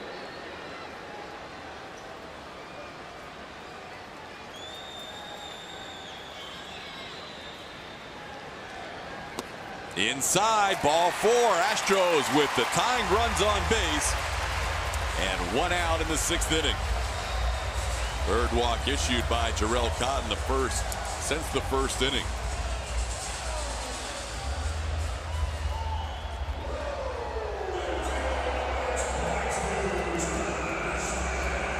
It's a little bit different than the last time Terrell Cotton has started in this ballpark. He's only got 1 career start in Minute Maid. He went 4 1/3, gave up 10 hits and 6 earned runs. Guy who loves to hit at home and a guy who has hit very well against his former team at the plate, Josh Reddick.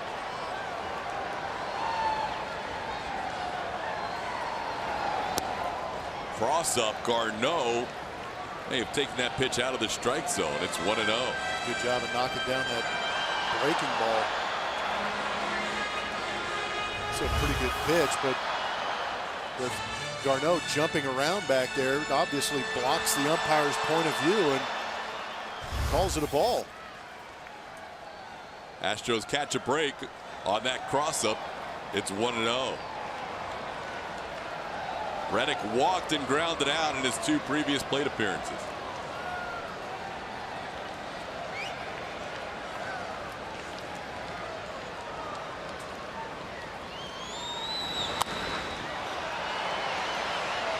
Third baseman Chapman gives it a look and runs just out of room, just beyond his outstretched glove in the dugout.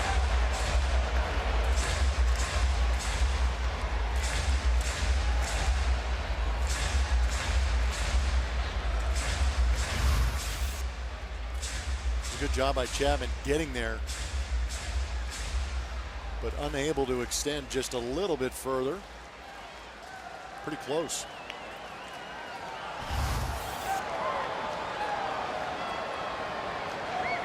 Reddick coming in hitting .405 against the A's this year. Down in the count 1-2.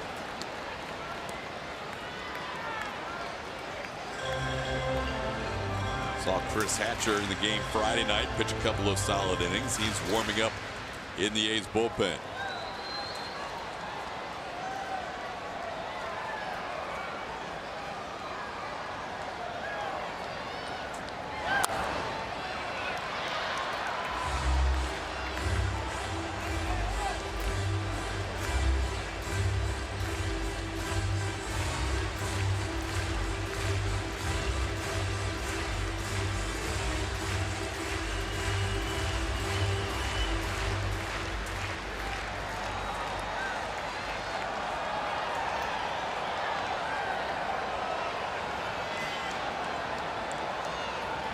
Runners on the move and a little pop-up. They have to get back. Altuve's headed back to first. Bregman caught way off second. That's going to be a double play. The Astros' rare threat against Jarrell Cotton goes by the boards in the 6th inning on a double play to end the inning.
Well, both he and Colin McHugh trying to round into shape after coming off those DL stints to get it right here late in the season for the Houston Astros. 13 shutout innings, only 9 hits allowed between the 2 pitchers. But if the Astros are going to be excited about things moving forward, it's going to have a lot to do with these guys at the top of that rotation, and Keuchel and McHugh, and the mainstay the last 3 years for that rotation. Mixing a good start today with Brad Peacock. It's been a good couple of games, or 3 games for the Houston Astros starters. They have been effective. Brad really deserved a little better fate. 2 of the 3 runs unearned, and some ground balls found their way into the outfield as he left the game after 5 1/3 innings. Francis Martez Picked up 2 more outs in the 6th and begins the 7th facing the number 9 hitter Dustin Garneau. Garneau fouls one out of play. It's 1-1. 2 walks by Peacock came at this portion of the lineup back-to-back the last time through. Garneau and then Boog Powell walked in the 5th inning. So it's 9-1-2 due up for the A's.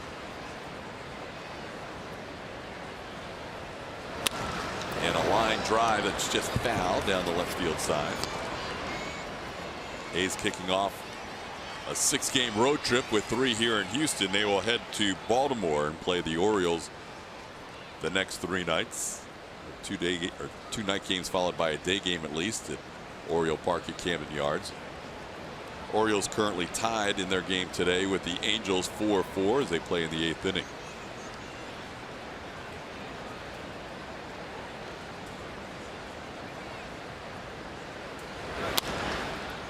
Out of play. It stays 1-2.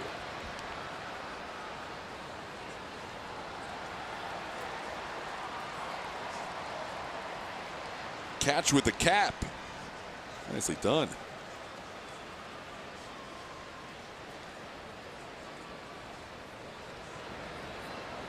Two. Man, get it done.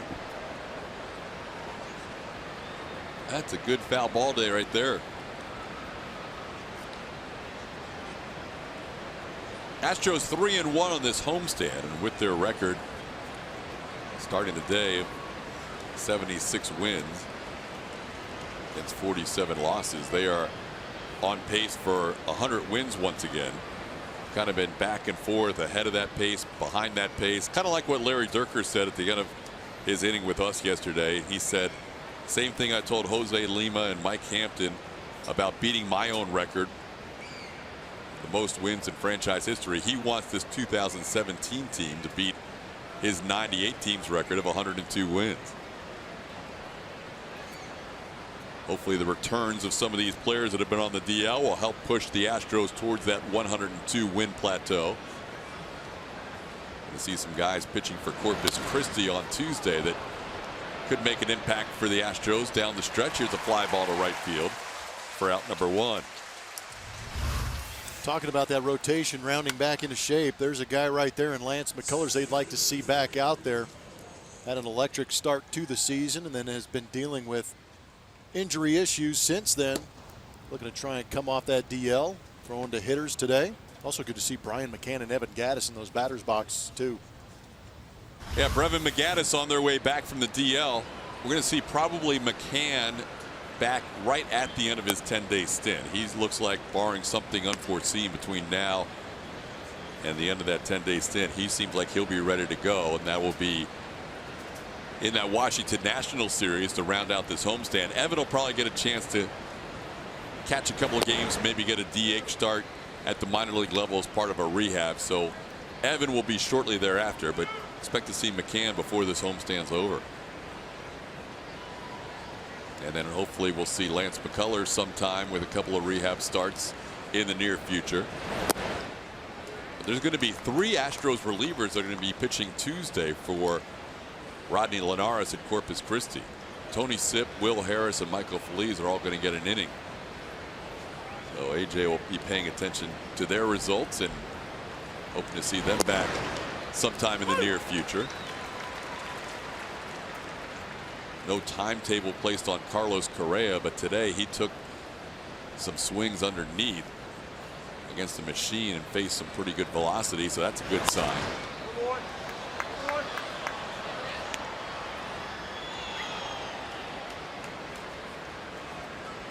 Rosters will expand in less than 2 weeks, and a lot of those players anticipated being back for the September stretch run.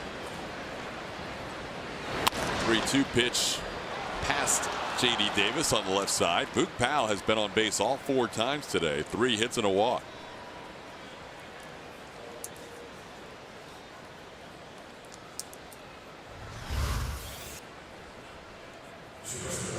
Not trying to do too much. Good piece of hitting. Just base hit up the middle.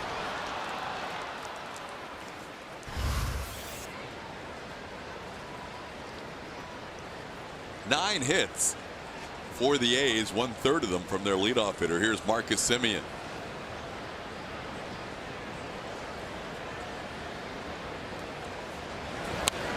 Semien fouls one back.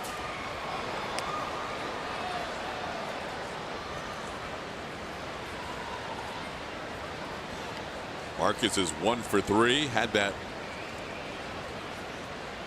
2-run scoring play in the first inning where 2 errors were committed.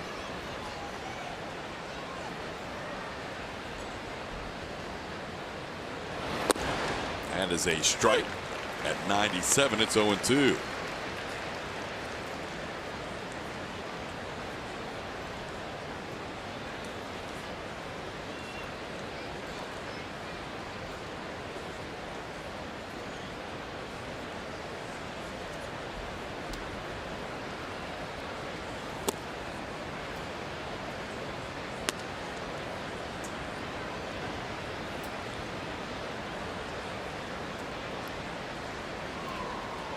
Semien on the DL, like a lot of these Oakland A's for a long stretch this year, had a right wrist contusion. We saw him right before he went on the DL earlier this season. Goes down swinging here to Francis Martez. Second strikeout for Martez, 2 outs in the 7th.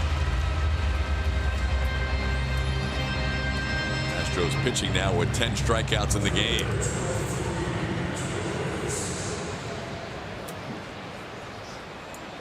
Brent Strom, the pitching coach, out to have a word with Francis Martez.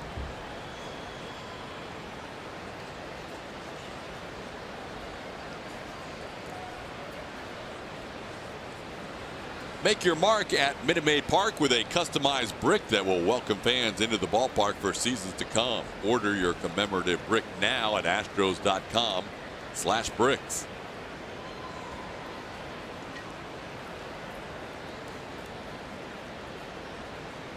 Astros trailing 3-1. Francis Martez in his second inning of work.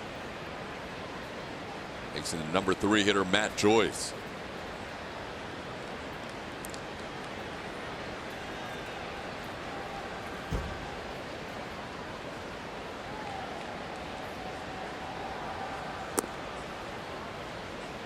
Misses low for a ball, 1-0.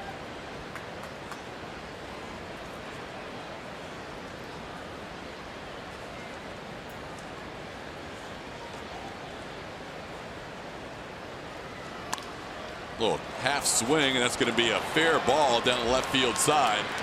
Pitcher gets onto the track before he makes the play, as that ball had to get retrieved pretty quickly to avoid the run scoring. Powell stops at third, and Matt Joyce with an excuse me double. Better to be lucky than good sometimes. This is one of those times. Recognize nasty, try and hold up, and then just check swing one into that left field corner. Game's easy. 10 hits for the A's. They're going to intentionally walk Jed Lowry. How to load up the bases with 2 outs and let Martez face the right-hand hitting Ryan Healy. So on a regular walk, I would do BB for base on balls. In this situation, I go IBB for intentional base on balls.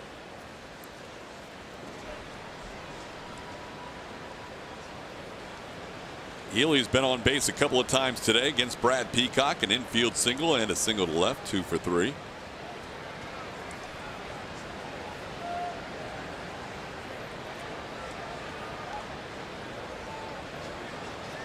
Centeno and Martez want to make sure they're on the same page. Last time they had the bases loaded, a ball popped out of the glove of Centeno, resulting in a pass ball and a run scored.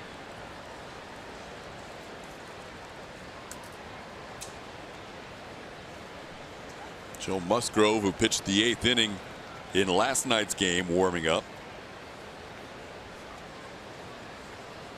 Pretty big spot here, the way the A's have pitched against the Astros today. They haven't had a lot of opportunities, has the Houston offense. Want to keep this game as close as possible.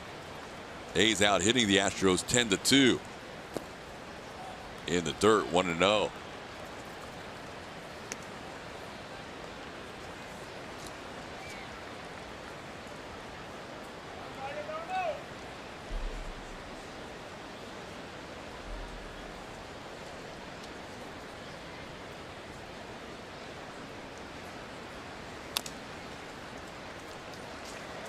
Foul out of play. 1 ball and 1 strike. Francis Martez has very good stuff with that fastball, slider, changeup, and I give AJ Hinch a hard time every once in a while because we will see Francis Martez, like we did in Arizona, just go out and blow the doors off 3 straight guys and get himself out of some tough jams.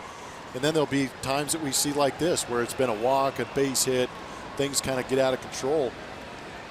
And AJ constantly is saying, yeah, if I could bottle that guy up and know who I was bringing in any situation, I would. But this is just the nature of baseball. You're not going to feel the same way every time you go out there. And when you're facing different teams, they're going to have different approaches. Gets out of this bases loaded situation as he gets Healy to pop up to end the inning. Game remains 3-1. 7th inning stretch time at Minute Maid Park. We are going to stay right here and let you enjoy a rendition of God Bless America. Here at Minute Maid Park. We kindly ask that you please rise and join us now as we pause not only to honor our great nation, but to salute those who defend our freedom around the world every day. Please join Miss Jackie Lawther for the singing of God Bless America. God bless America, land that I love. Stand beside her and guide her through the night with the light from above, from the mountains to the prairies, to the oceans wide with foam. God bless America, my home, sweet home.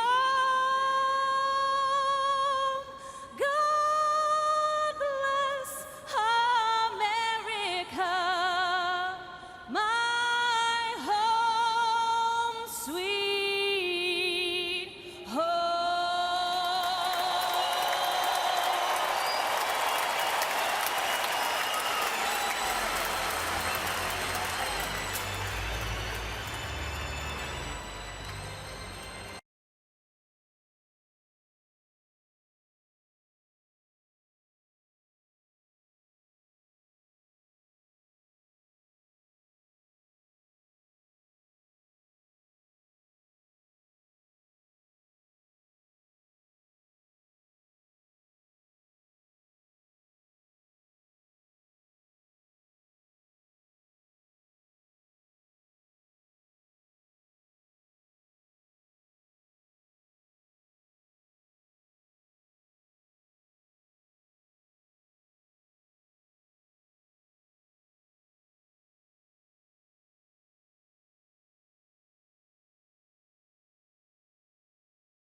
Montron Auto Group.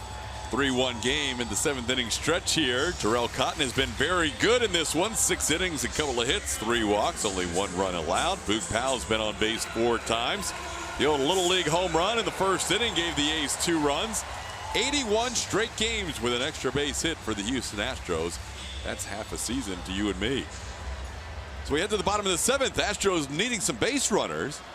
They've not done a great job getting their leadoff runner on. Just 6 times so far in this series in 22 innings of baseball, and now batting for the 23rd time. Astros getting 8 opportunities in the first 2 games as they won those first 2, and now 6 innings plus this inning. And here's Marwin Gonzalez leading off, taking a pitch for a ball. 10 hits for the A's, only 2 for the Astros. 8 left on for Oakland. 3 men left on base for Houston. Marwin sends one deep to right center field. That ball is gone. Marwin Gonzalez, home run number 21, and it's a one-run game, 3-2. I like scoring these. We've been doing it a lot this season. Astros on the season now with 195 home runs. Also scored 699 runs this season with that home run off the bat of Marwin Gonzalez. That, ladies and gentlemen, is a hanging fastball that gets crushed. 97 miles an hour off the bat, estimated 407 feet. That's driving through the baseball. Marwin with 17 of his 21 home runs as a left-hand hitter. Continues to be the RBI leader on this team with now 72 runs batted in. Hadn't had a great homestand prior to that. Was 2 for 17. How does that look, Plummer? Oh, man, it looks beautiful. I love writing the HR. I'll give him a little dot down here for the solo piece, and then I'll color it in with that bright green highlighter that I've got. J.D. Davis attacking the first pitch.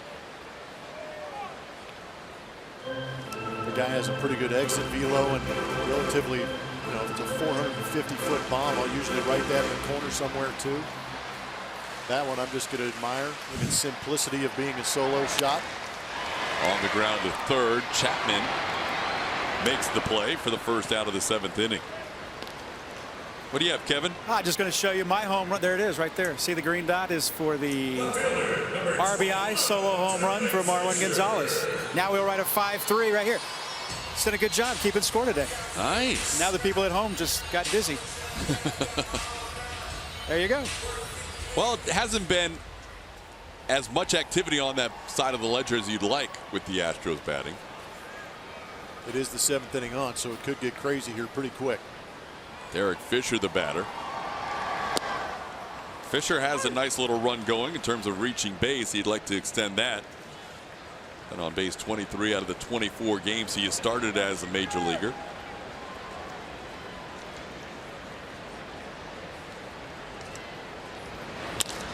On the ground to short. Fisher now 0 for 3 as Simeon retires him for the second out of the 7th.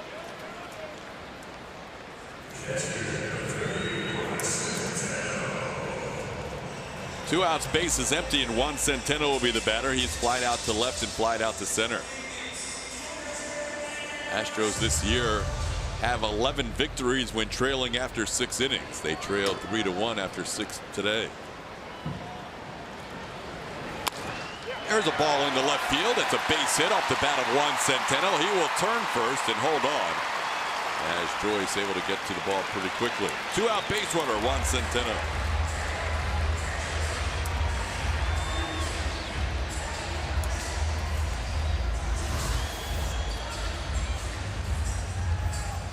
Off the end of the bat, but you can see that Centeno was staying on that pitch away. Just going with it. Cotton, who's major league high 7 innings pitched a couple of times, comes just 1 out shy of that mark today. He will leave after 6 2/3 innings. His team leading 3-2, responsible for the runner on first. We'll tell you about the new Athletics pitcher when we come back.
After 6 2/3 outstanding innings, giving up just those 2 runs as of now on the 4 hits. And so we've been talking about scoring all day long, and this is my son Jake. And so here's what I do. I go with the line right here to denote that Hatcher is the new pitcher. He will come in, and his first batter he will face is Jake Marisnick. Over here on the other side, I will go to my pitchers for the Oakland A's, and you can see where I've got Jarrell Cotton. I've got him, nothing written down as far as the runs are concerned because he still has a runner on board, but Hatcher is written in right there. So I'll fill his line out when this inning is over. First batter Hatcher faces is Marisnick. And the line's still incomplete, as you saw in Kevin Eschenfelder's scorebook. On the starter, Jarrell Cotton, everything but the runs complete. 6 2/3 innings, 4 hits, 3 walks, 2 strikeouts. He is responsible for Centeno on first, as Marisnick faces a guy who pitched 2 innings against the Astros on Friday night, Chris Hatcher. Fastball, cutter, slider, splitter.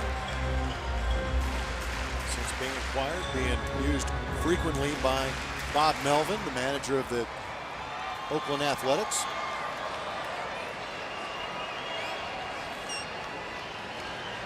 Two 2-0 the count to Jake. Out tip, it's 2-1.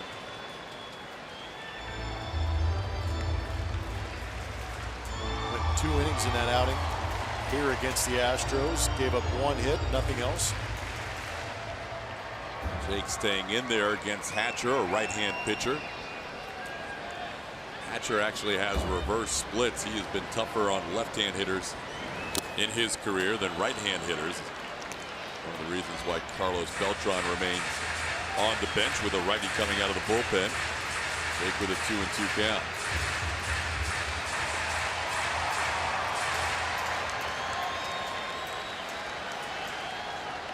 .808 OPS in his career against righties, .684 against lefties.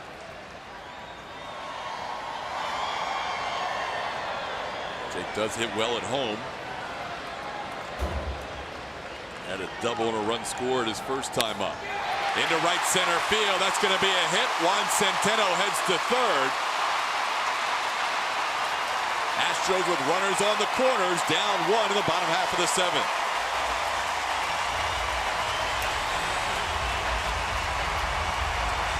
Not crushed, but a very good 2-strike approach from Jake Marisnick. Pitch stays in, not trying to do too much, just inside outs it over the second baseman's head. What I really like is Centeno right here, being very aggressive, taking that extra 90 feet, going first to third. Well, these are the moments for the Astros and George Springer that he has thrived in this season. Runner in scoring position with 2 outs, hitting .462. That's the best in baseball. George did a good job moving the runner in his second at bat, a ground out to the right side. Marisnick moved to third and eventually scored. He's officially 0 for 2 today. Fans getting excited with George batting with a tying run on third, the go-ahead run on first. Strike call.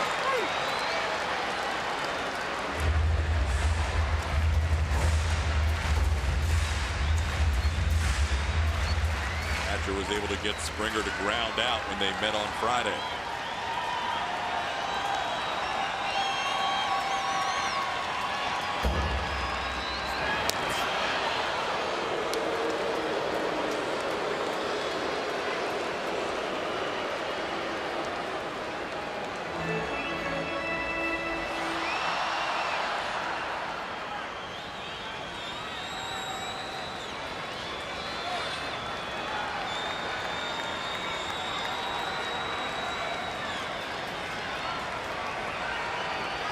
Hatcher just acquired from the Los Angeles Dodgers Tuesday of this week.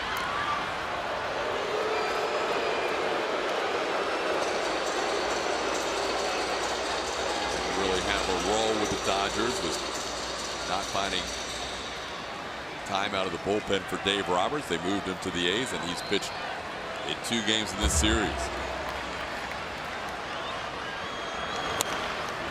Big swing, and it's 0-2.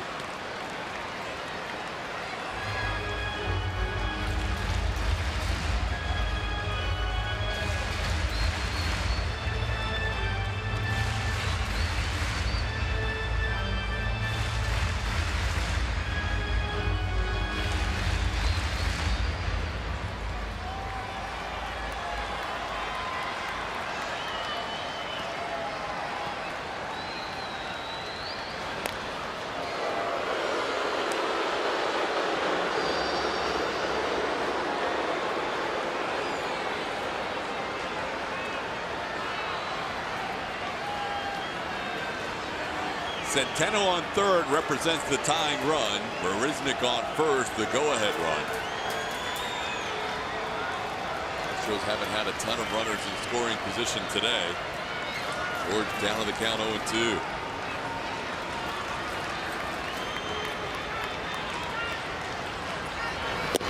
They got him.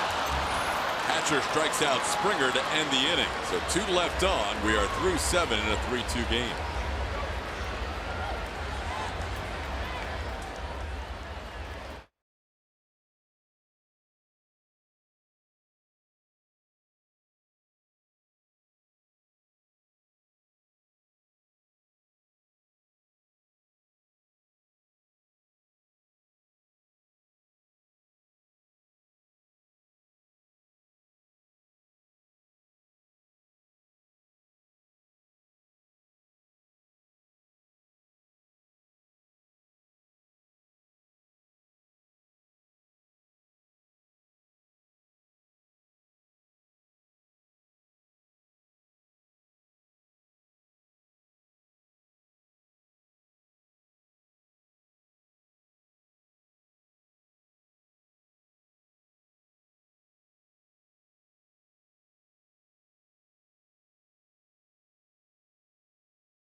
By your local Honda dealer. You remember the clues. Operated at a high level, shut down opponents. Third on the team in home runs in 1997. We are talking about Derek Bell, who had a pretty good offensive year in 97, hit 276, 15 homers, 71 RBIs. Really blew up, though, guys, in that 98 season when he hit 314 and drove in 108 runs. But a key part of those late 90s Astros teams. I love me some Operation Shutdown. He was great. One of the original Killer Bees, putting up big numbers there in the late 90s. He was in Pittsburgh, and tail end of his career kind of said he was going to be that fourth outfielder. He said, if I'm not going to play every day, I'm going into Operation Shutdown. Some sneaky clues in there today. Derek Bell, our name that Astros. We head to the 8th inning. That's the place Joe Musgrove found himself in last night's game, and he's right back out there today. A.J. Hinch has said he's going to find out about this guy, maybe being a back end of the bullpen pitcher going in towards the postseason. We mentioned over the course of the last few weeks, there's opportunities out there. Ken Giles is certainly going to be a 9th inning guy, but we would anticipate with Will Harris coming back, he'll be somewhere in the mix in the back end of the bullpen. Joe Musgrove can find himself in some high leverage situations if he keeps pitching like he has since joining the bullpen. He's definitely earned it. The velocity's been up, and the off speed is mainly the slider has been very sharp for him. 2-1 the count to Olsen. Olsen is 1 for 3 with a single.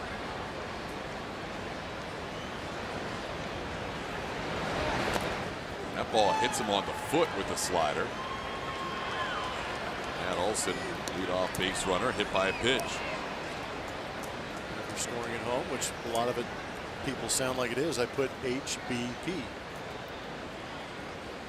Joe's numbers coming out of the bullpen have been fantastic. Strikeout numbers have gone way up for him since moving into that bullpen. Opponent batting average is down.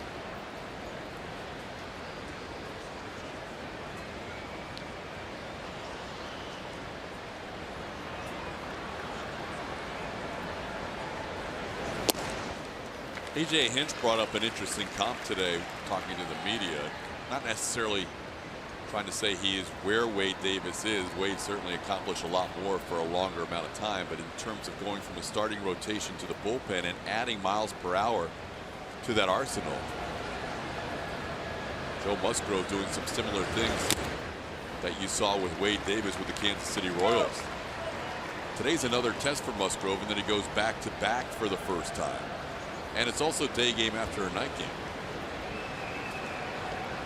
Not easy, but like you said, anytime you get the ball and you're on the mound, it's an opportunity to do something good. It's all about adjustments.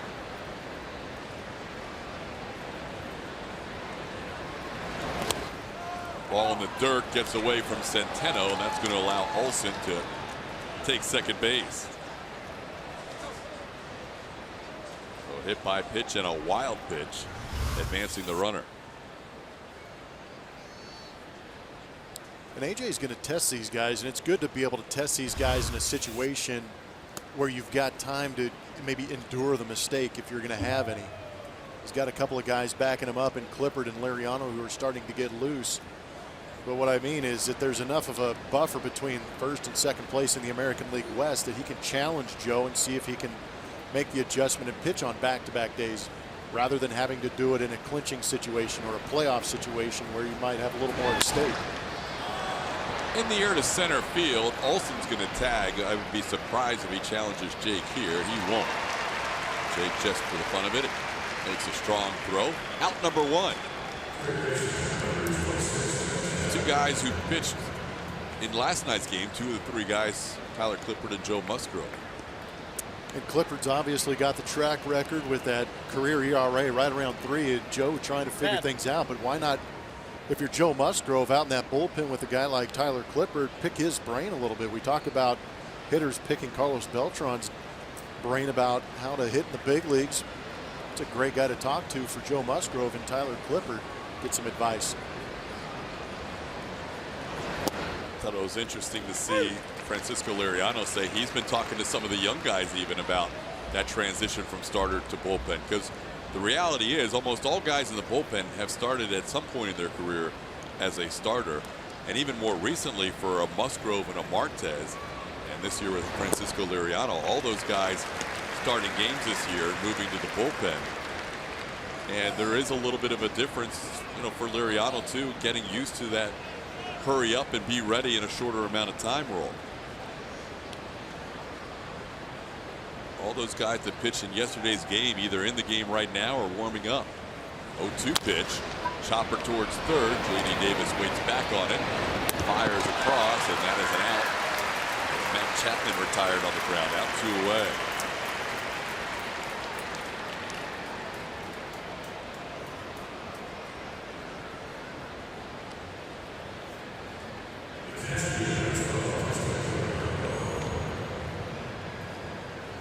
Now facing the number 9 hitter, Dustin Garneau. He's been on base with a walk, also a struck out and flied out.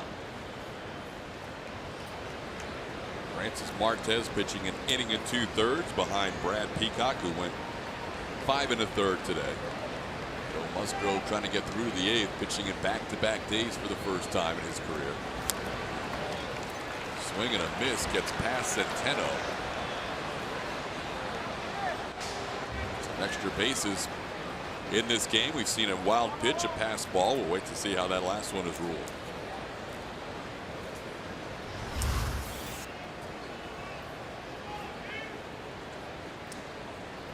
His head's coming up a little bit, taking his eye off the pitch. Going to be a pass ball against Centeno, his second in the game.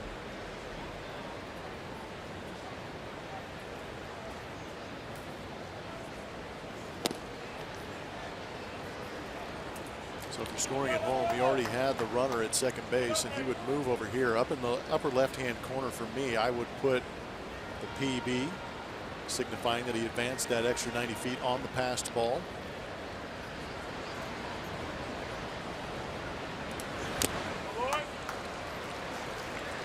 if we had time to show the whole sequence, you would have him with the hit by pitch at first and then advancing to second on the wild pitch. You'd have a double. So that, in the upper right-hand corner, next to the line going from first to second, I would have that WP for the wild pitch, correct? And then moving to third base in the upper left-hand corner, I would have put the, or I have put the PB.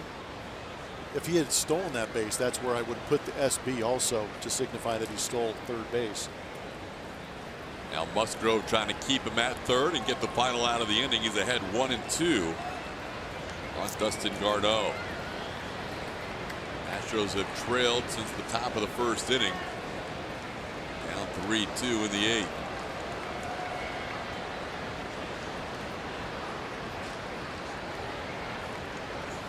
And he gets him.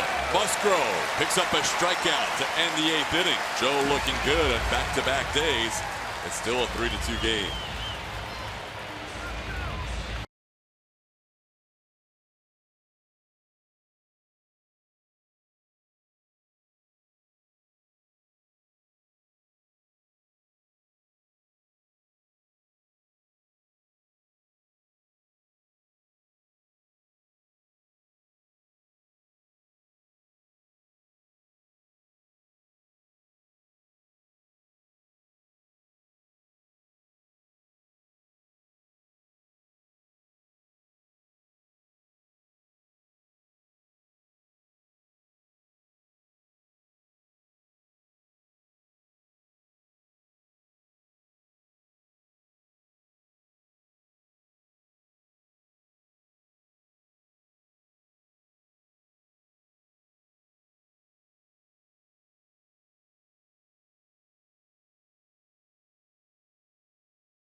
To a one-run lead over the Astros, and it's time to reveal the winner of our Chevy Stro poll. You remember we asked you in 2037 which three players do you want to see on the Astros 2017 Division Champs triple bobblehead, and the winner was A, Dallas Keuchel, Jose Altuve, and Carlos Correa. But we had about 2,100 votes in this one, guys. That's among the top three of votes all time in our Stro poll series. And some of the write-in choices were interesting, but I could certainly see how you could end up with those three guys celebrating. We did have one tweet that had Dallas, Altuve, Correa, and Springer. The problem is that's four. Just looking for three.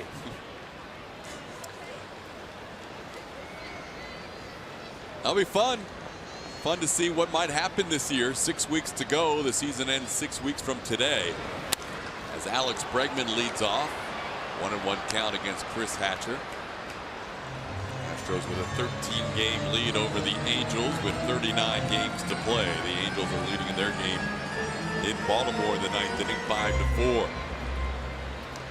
Bregman reaching on a base hit his last time up, also knocked in a run on a sacrifice fly.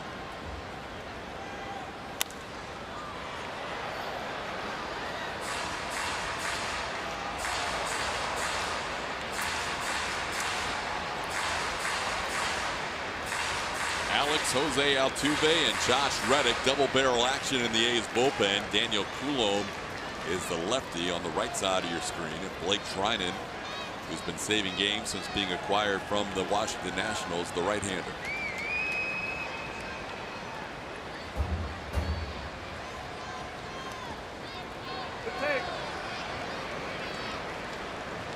Waiting for how do you hold that? 2-2. There's long hop. Long hop, no hop. See if Bregman can get things going. It's one of those stretches right now if you're the A's. You've lost 19 of the last 21 to the Astros. One-run lead does not feel comfortable. Just based on the constant losing to this team in the head-to-head. It's almost as if you're waiting for the Astros to come back if you're an Oakland A fan. In a 10-hit advantage to 5 for the Astros. Plus the Astros have committed 2 errors. You would think they'd be up by more than 3-2. There's a little flare in the left center field. That's going to fall for a hit. Alex Bregman, a leadoff base runner in the bottom half of the 8th inning.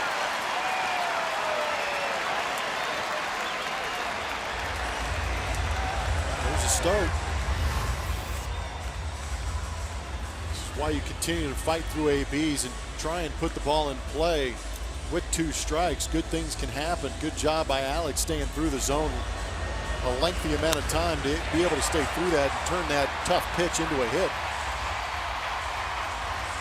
Jose Altuve will not face Chris Hatcher as Bob Melvin will go to his bullpen. He's going to have Jose Altuve face a left-hander. We'll tell you about Daniel Coulomb when we come back.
Bottom half of the 8th inning, nobody out. Today's fan cam is presented by GulloAuto.com. Another good crowd on hand. Over 30,000 on Friday, 32,000 last night. Another big crowd on this Sunday afternoon. It is a Kids Sunday for us on our AT&T Sportsnet broadcast. We were trying to teach you how to keep score of today's game, and hopefully we'll get a few more runs across the plate for the Houston Astros. Daniel Coulomb stayed in the bullpen. They went to a guy who's closed a couple of games since coming over from the Washington Nationals for Oakland. That's Blake Trinan. Last time he was out was on the 16th against Kansas City. He took the loss going an inning, giving up 2 hits, 1 earned run, and had a punch out. See his numbers in 53 appearances between Washington and the Oakland A's. Throws hard, averaging 97 miles an hour on that heater. Also has a changeup and a slider. Pitching with the Oakland A's, came over in that trade right around the All-Star break with the Washington Nationals and the A's moving relievers. Sean Doolittle, Ryan Madsen heading from Oakland to Washington. The Nationals sending Blake Trinan amongst other players back to the Oakland A's. Trinan's allowed runs in each of his last 2 appearances with Oakland, both in those games against Kansas City.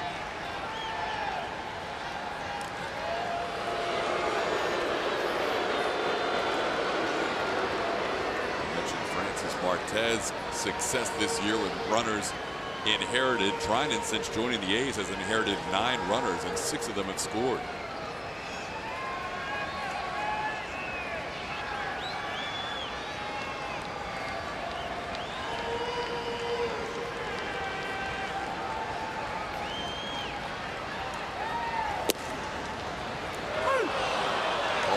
To Altuve, 0-1. Fans thought it was high. Astros saw Trinan at the ballpark of the Palm Beaches. Washington and Houston sharing the same spring training facility, but he has never pitched against Houston, has Trinan, in a regular season game. There's a strike, and Trinan ahead of Altuve, 0-2.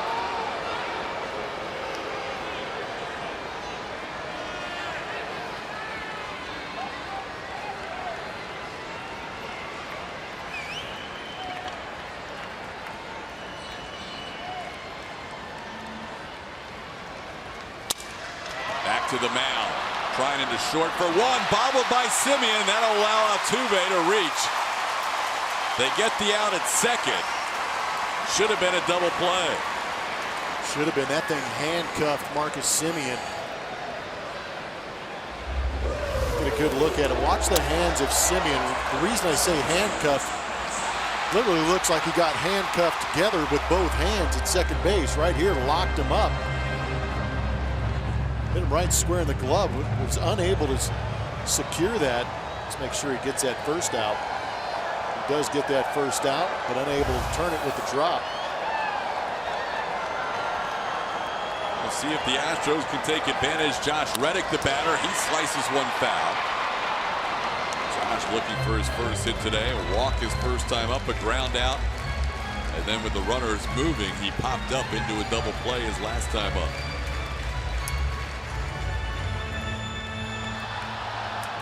Reddick with the second best home batting average in the American League coming into this game.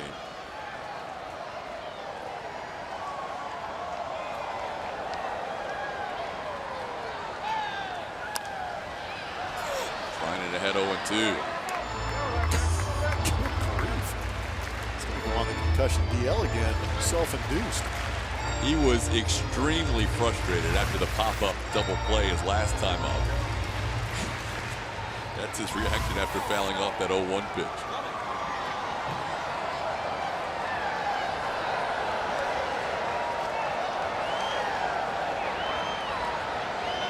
He's definitely entertaining to watch in more ways than one. Yes. You do not want to take your eyes or the cameras off Josh Reddick. Tell you what, he'll be able to give himself the belt with a big hit here. Ooh. You know it would mean a lot for Josh in a normal situation, but especially coming against his former team.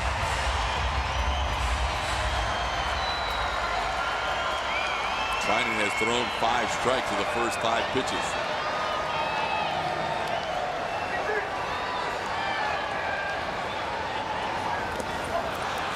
And he's able to get Reddick there.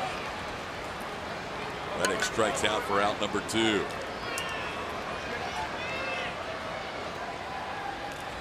Earlier in the year, the A's used Santiago Casilla as the closer. He has struggled at times. Now Trinan has had a chance to pick up save opportunities. Not sure if Melvin's thinking about a six-out save opportunity today or not, but Trinan comes in the 8th inning in this game. Here's Marwin Gonzalez. Marwin made it a 1-run game with a homer his last time up.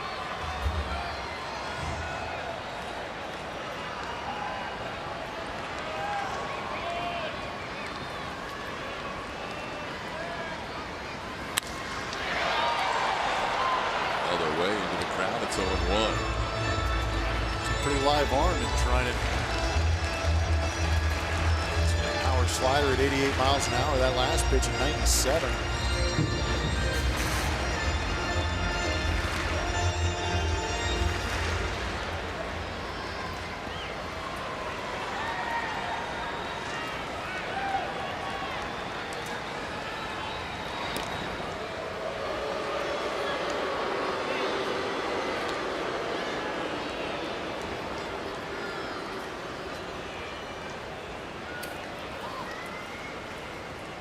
J.D. Davis due up.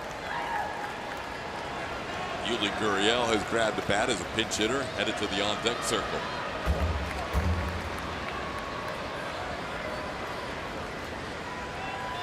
Marwin takes that one down and in. It's 1-1.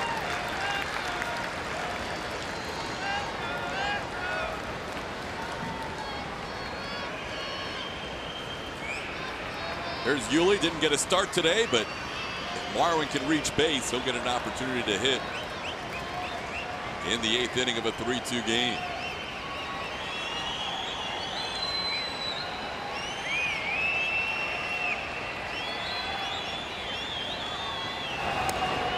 Not far off the bag. Jose coming in with 28 steals, tied for the American League lead.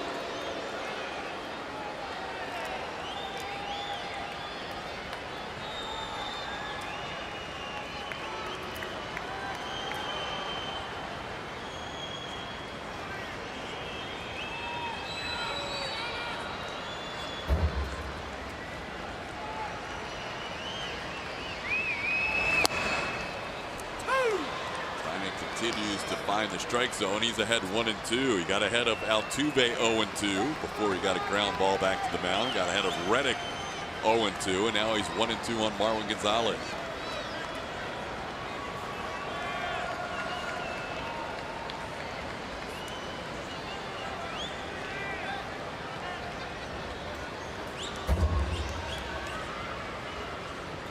There goes Altuve. Pitches low. The throw is not in time. Stolen base number 29 for Altuve.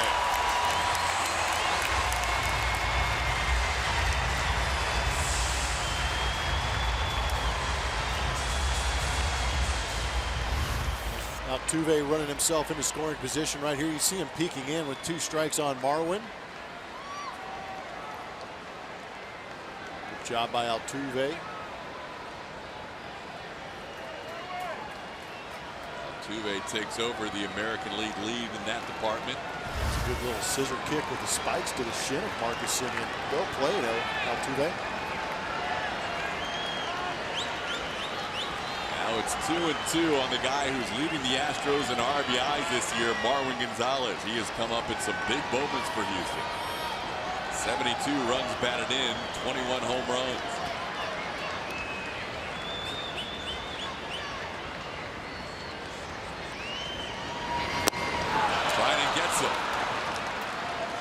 Reddick and Gonzalez go down on strikes to end the inning, and we head to the 9th in a 3-2 game.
We hope you enjoyed a little tutorial as far as scoring baseball games today. Jake, you did a good job. What was the hardest thing about scoring today? Just staying focused and making sure I wrote everything down right.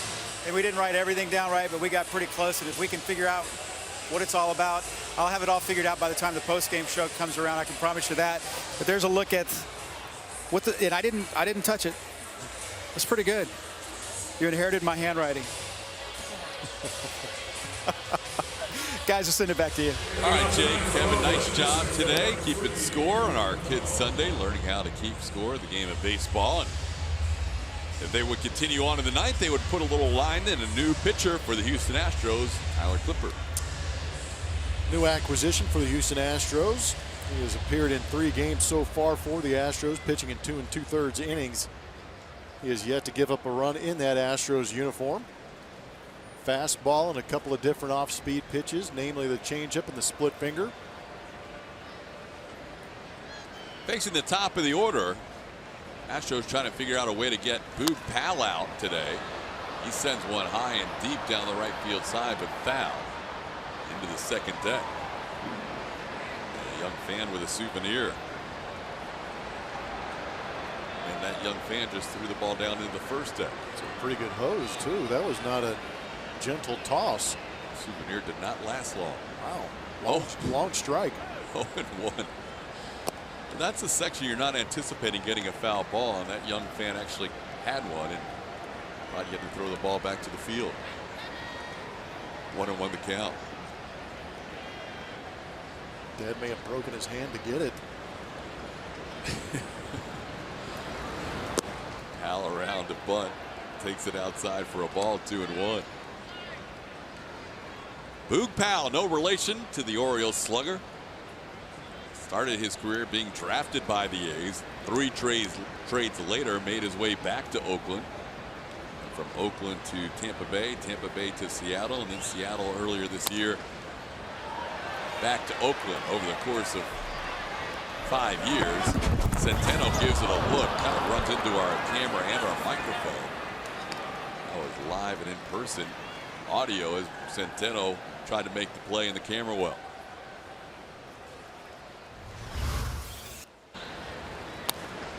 First base, Camberwell is cameraman Robin is down there, but more importantly, the camera's okay. Coming right into your living room. Good effort by Juan.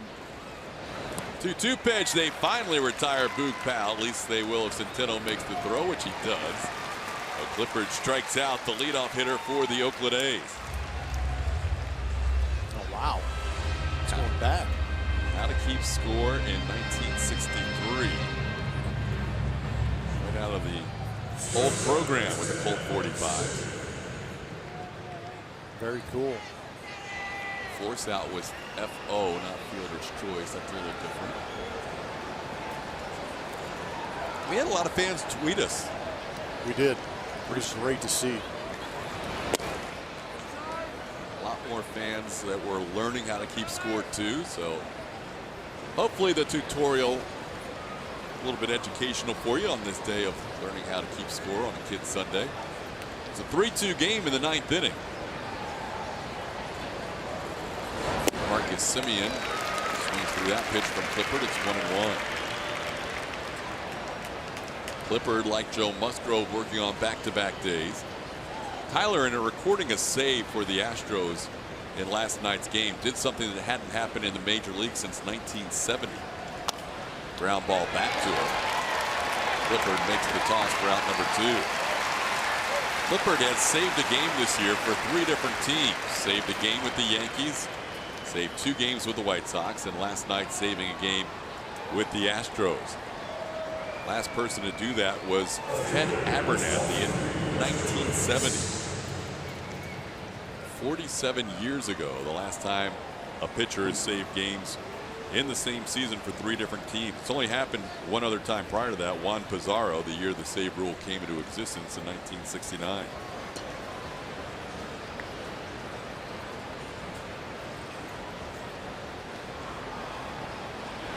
If you're Tyler Clippard, though, this is nothing new. He's saved games in the last 3 years for 6 different teams. Guy gets around. He's a valuable commodity that keeps moving around. If you take it back another year, it's 7 teams out of the last 4 years.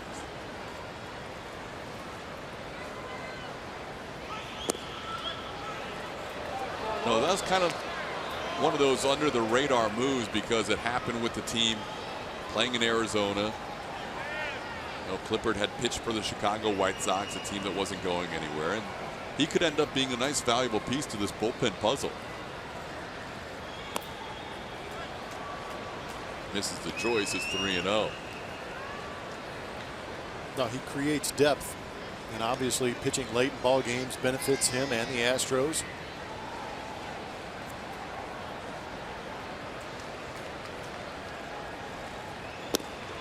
AJ doesn't want to overtax Clippard too much today, pitching in back-to-back days. So with that in mind, Luke Gregerson begins to warm up in the bullpen. Well, we talked about AJ managing when he's ahead to win the game by bringing in some of these guys, and bringing these guys back with a 1-run deficit tells you he wants to keep this game right where it's at, so his offense has an opportunity to come back and possibly win. Using Musgrove and Clippard in back-to-back games, they do have a day off tomorrow. Clippard has thrown more games than anybody else in the Astros bullpen this year. Obviously doing most of his work for the Yankees and also for the White Sox. 3-2 the count. He was down 3-0 on Matt Joyce. He's come back to a full count. He and Centeno having trouble getting together on the pitch. So they will have a little meeting on the mound. Looking ahead to the Astros in the 9th inning. Keep in mind, Carlos Beltran and Yuli Gurriel are not starting today and available on the bench. But J.D. Davis, Derek Fisher, Juan Centeno due up.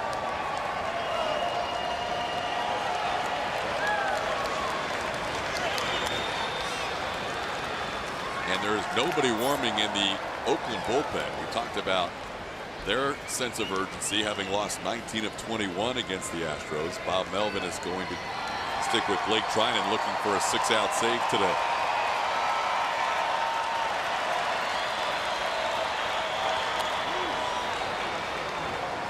Battle continues between Clippard and Joyce.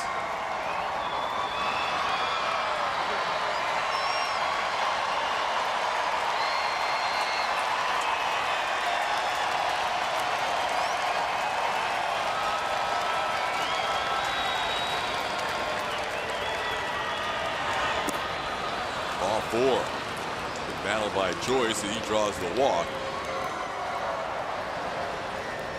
He's a 2-out base runner.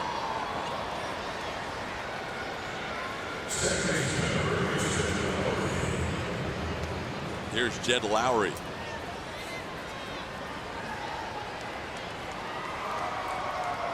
Lowry was intentionally walked last time. Prior to that, he was 1 for 3 with a run scored.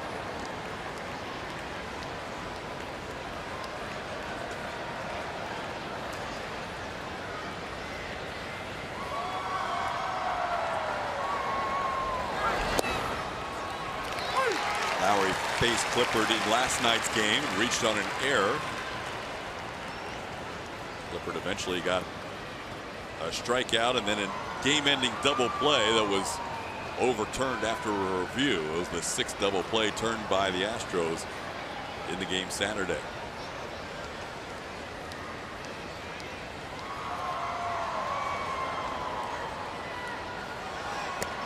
Joyce on the move. The throw is not in time. Matt Joyce picks up his 4th steal of the year. He's in scoring position with 2 outs.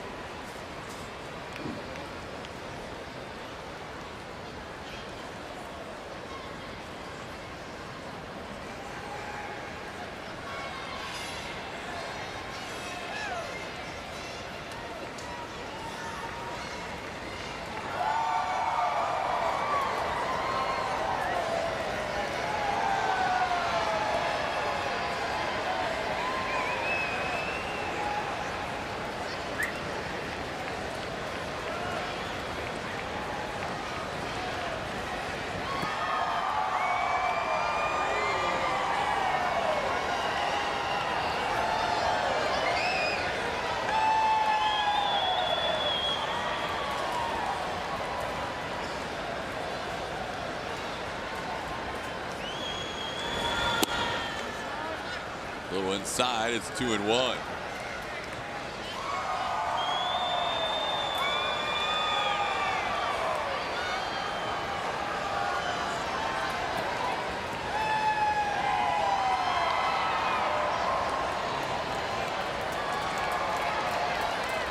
Clippard only needed 9 pitches in his save last night. Helped out by that double play to end the game. Today he's up to 20 pitches with this delivery. 3-1. Imagine this might be the last batter for Clippard. Right-hander on deck. And Luke Gregerson had been warming up.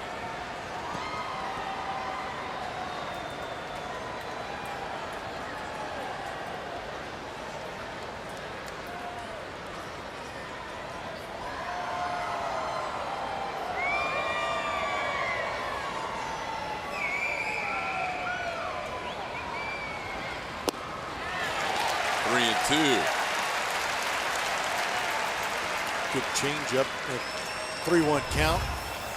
Good Jed Lowry way out in front. Not perfectly located, but the change of speed gets him.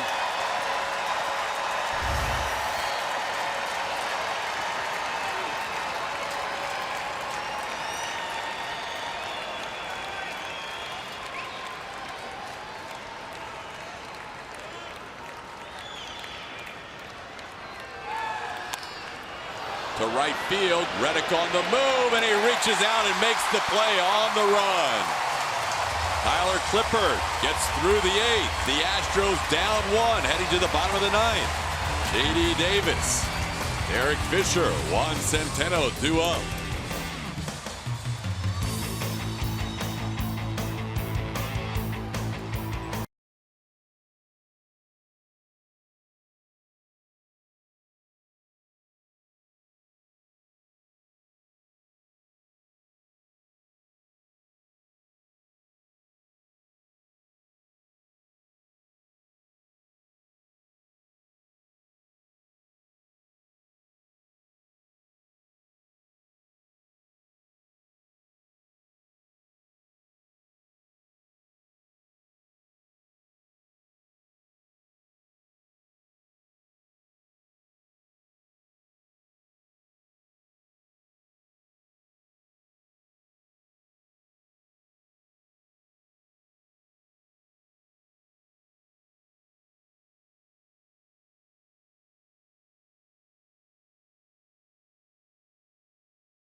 Houston Astros baseball on AT&T Sportsnet is presented by Southwest.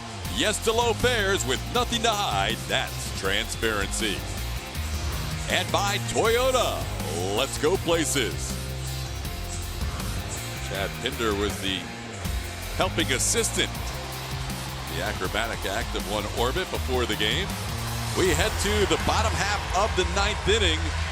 And Blake Trinan back on the mound looking for a 2-inning save, and he will face a pinch hitter. Yuli Gurriel will pinch hit for J.D. Davis.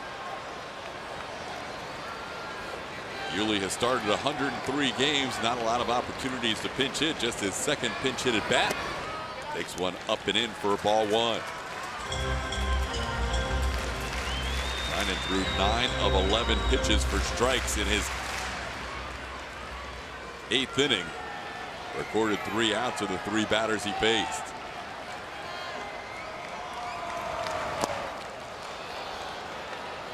In our keeping score segment of our Kids Sunday, you usually write the pinch hitter's name right at the top of the box. I will. Yep. I'll put it in green too, just to make sure that I notice that there is a pinch hitter in there and that he is responsible for this AB. Yuli hitting for J.D. Davis, bounces one foul. It's 1-2. Yuli having himself a good month of August. Hoping to get on base here. Batting .352, 25 for 71 in August.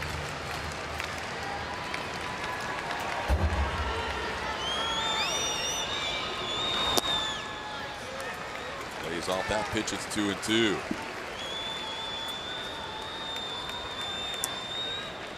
At this point, the A's are saying this is Blake Trinan's game, as nobody is warming up in the bullpen in the 9th.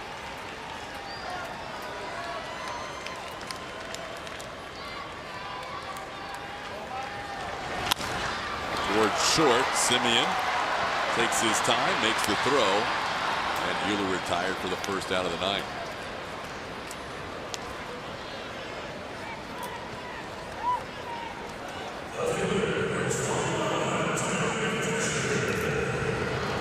That'll bring up Derek Fisher.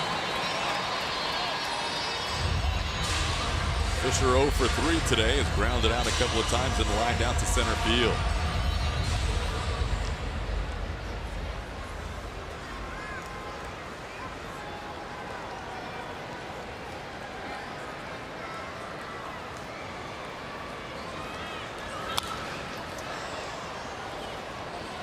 Ryan working on 3 days rest, pitched back-to-back games in that series against Kansas City. With 33 pitches, followed by 14 pitches in back-to-back outings.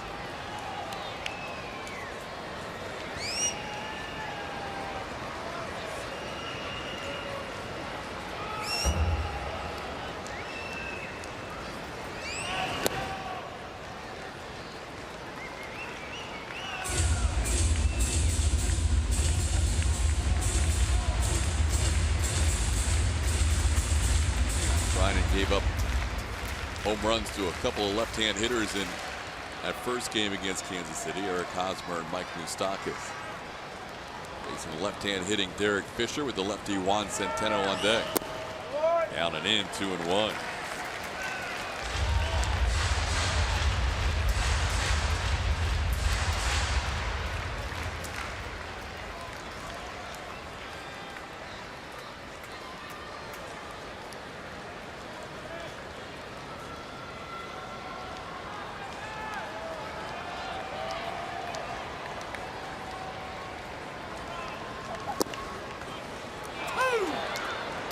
Two balls and 2 strikes.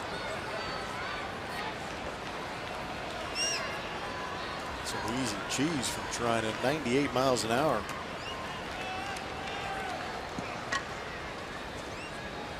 We will see his former team, the Washington Nationals, the next team into town after the off day Monday.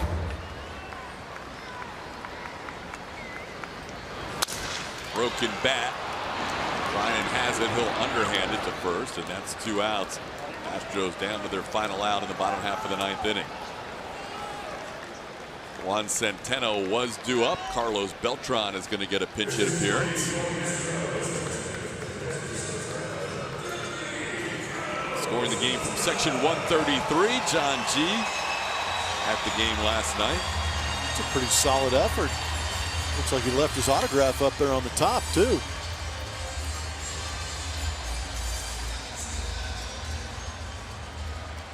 One of the few Astros who has had an at-bat against Blake Trinan. Mentioned facing the Astros for the first time in a regular season game. Carlos Beltran has seen Trinan before and gets a pinch hit here.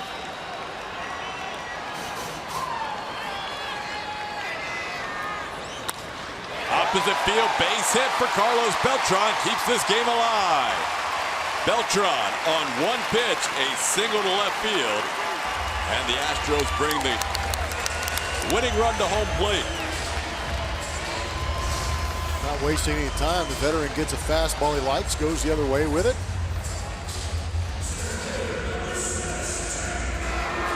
Beltran now 3 for 8 as a pinch hitter this year. Nobody else has more pinch hits than Carlos Beltran. That'll bring up Jake Marisnick. Jake has hit 9 of his 14 home runs this year at Minute Maid Park.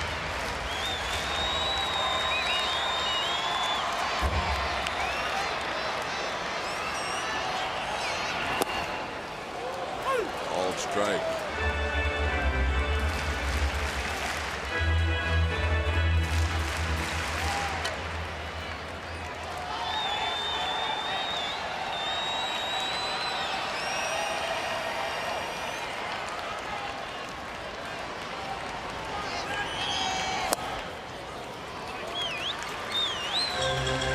Take 2 for 3 tonight. This afternoon, I should say. Double run scored, also singled his last at bat.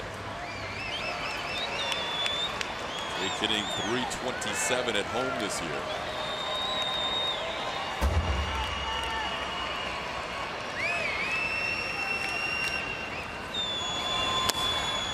Down to the count, 1-2.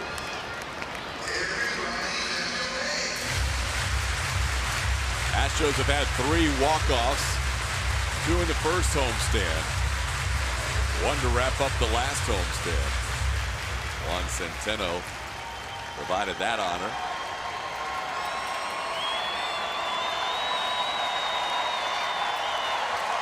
The other 2 were George Springer, a 3-run home run, and Evan Gattis, a bases loaded walk.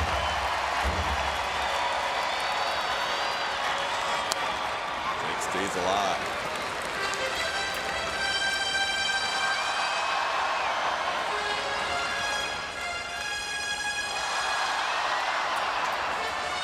.26 pitches thrown so far for Blake Trinan.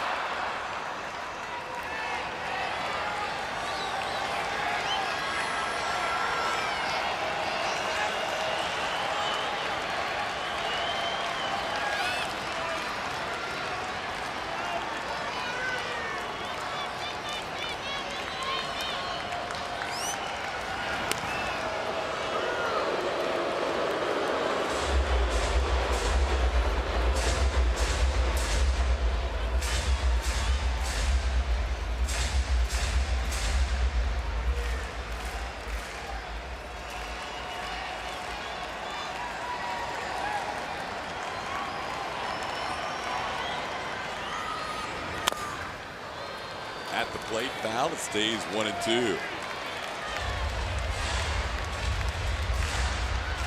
Trinan has had at least 4 different outings this year where he's gone 30 pitches or more, including a season high 36 back in April.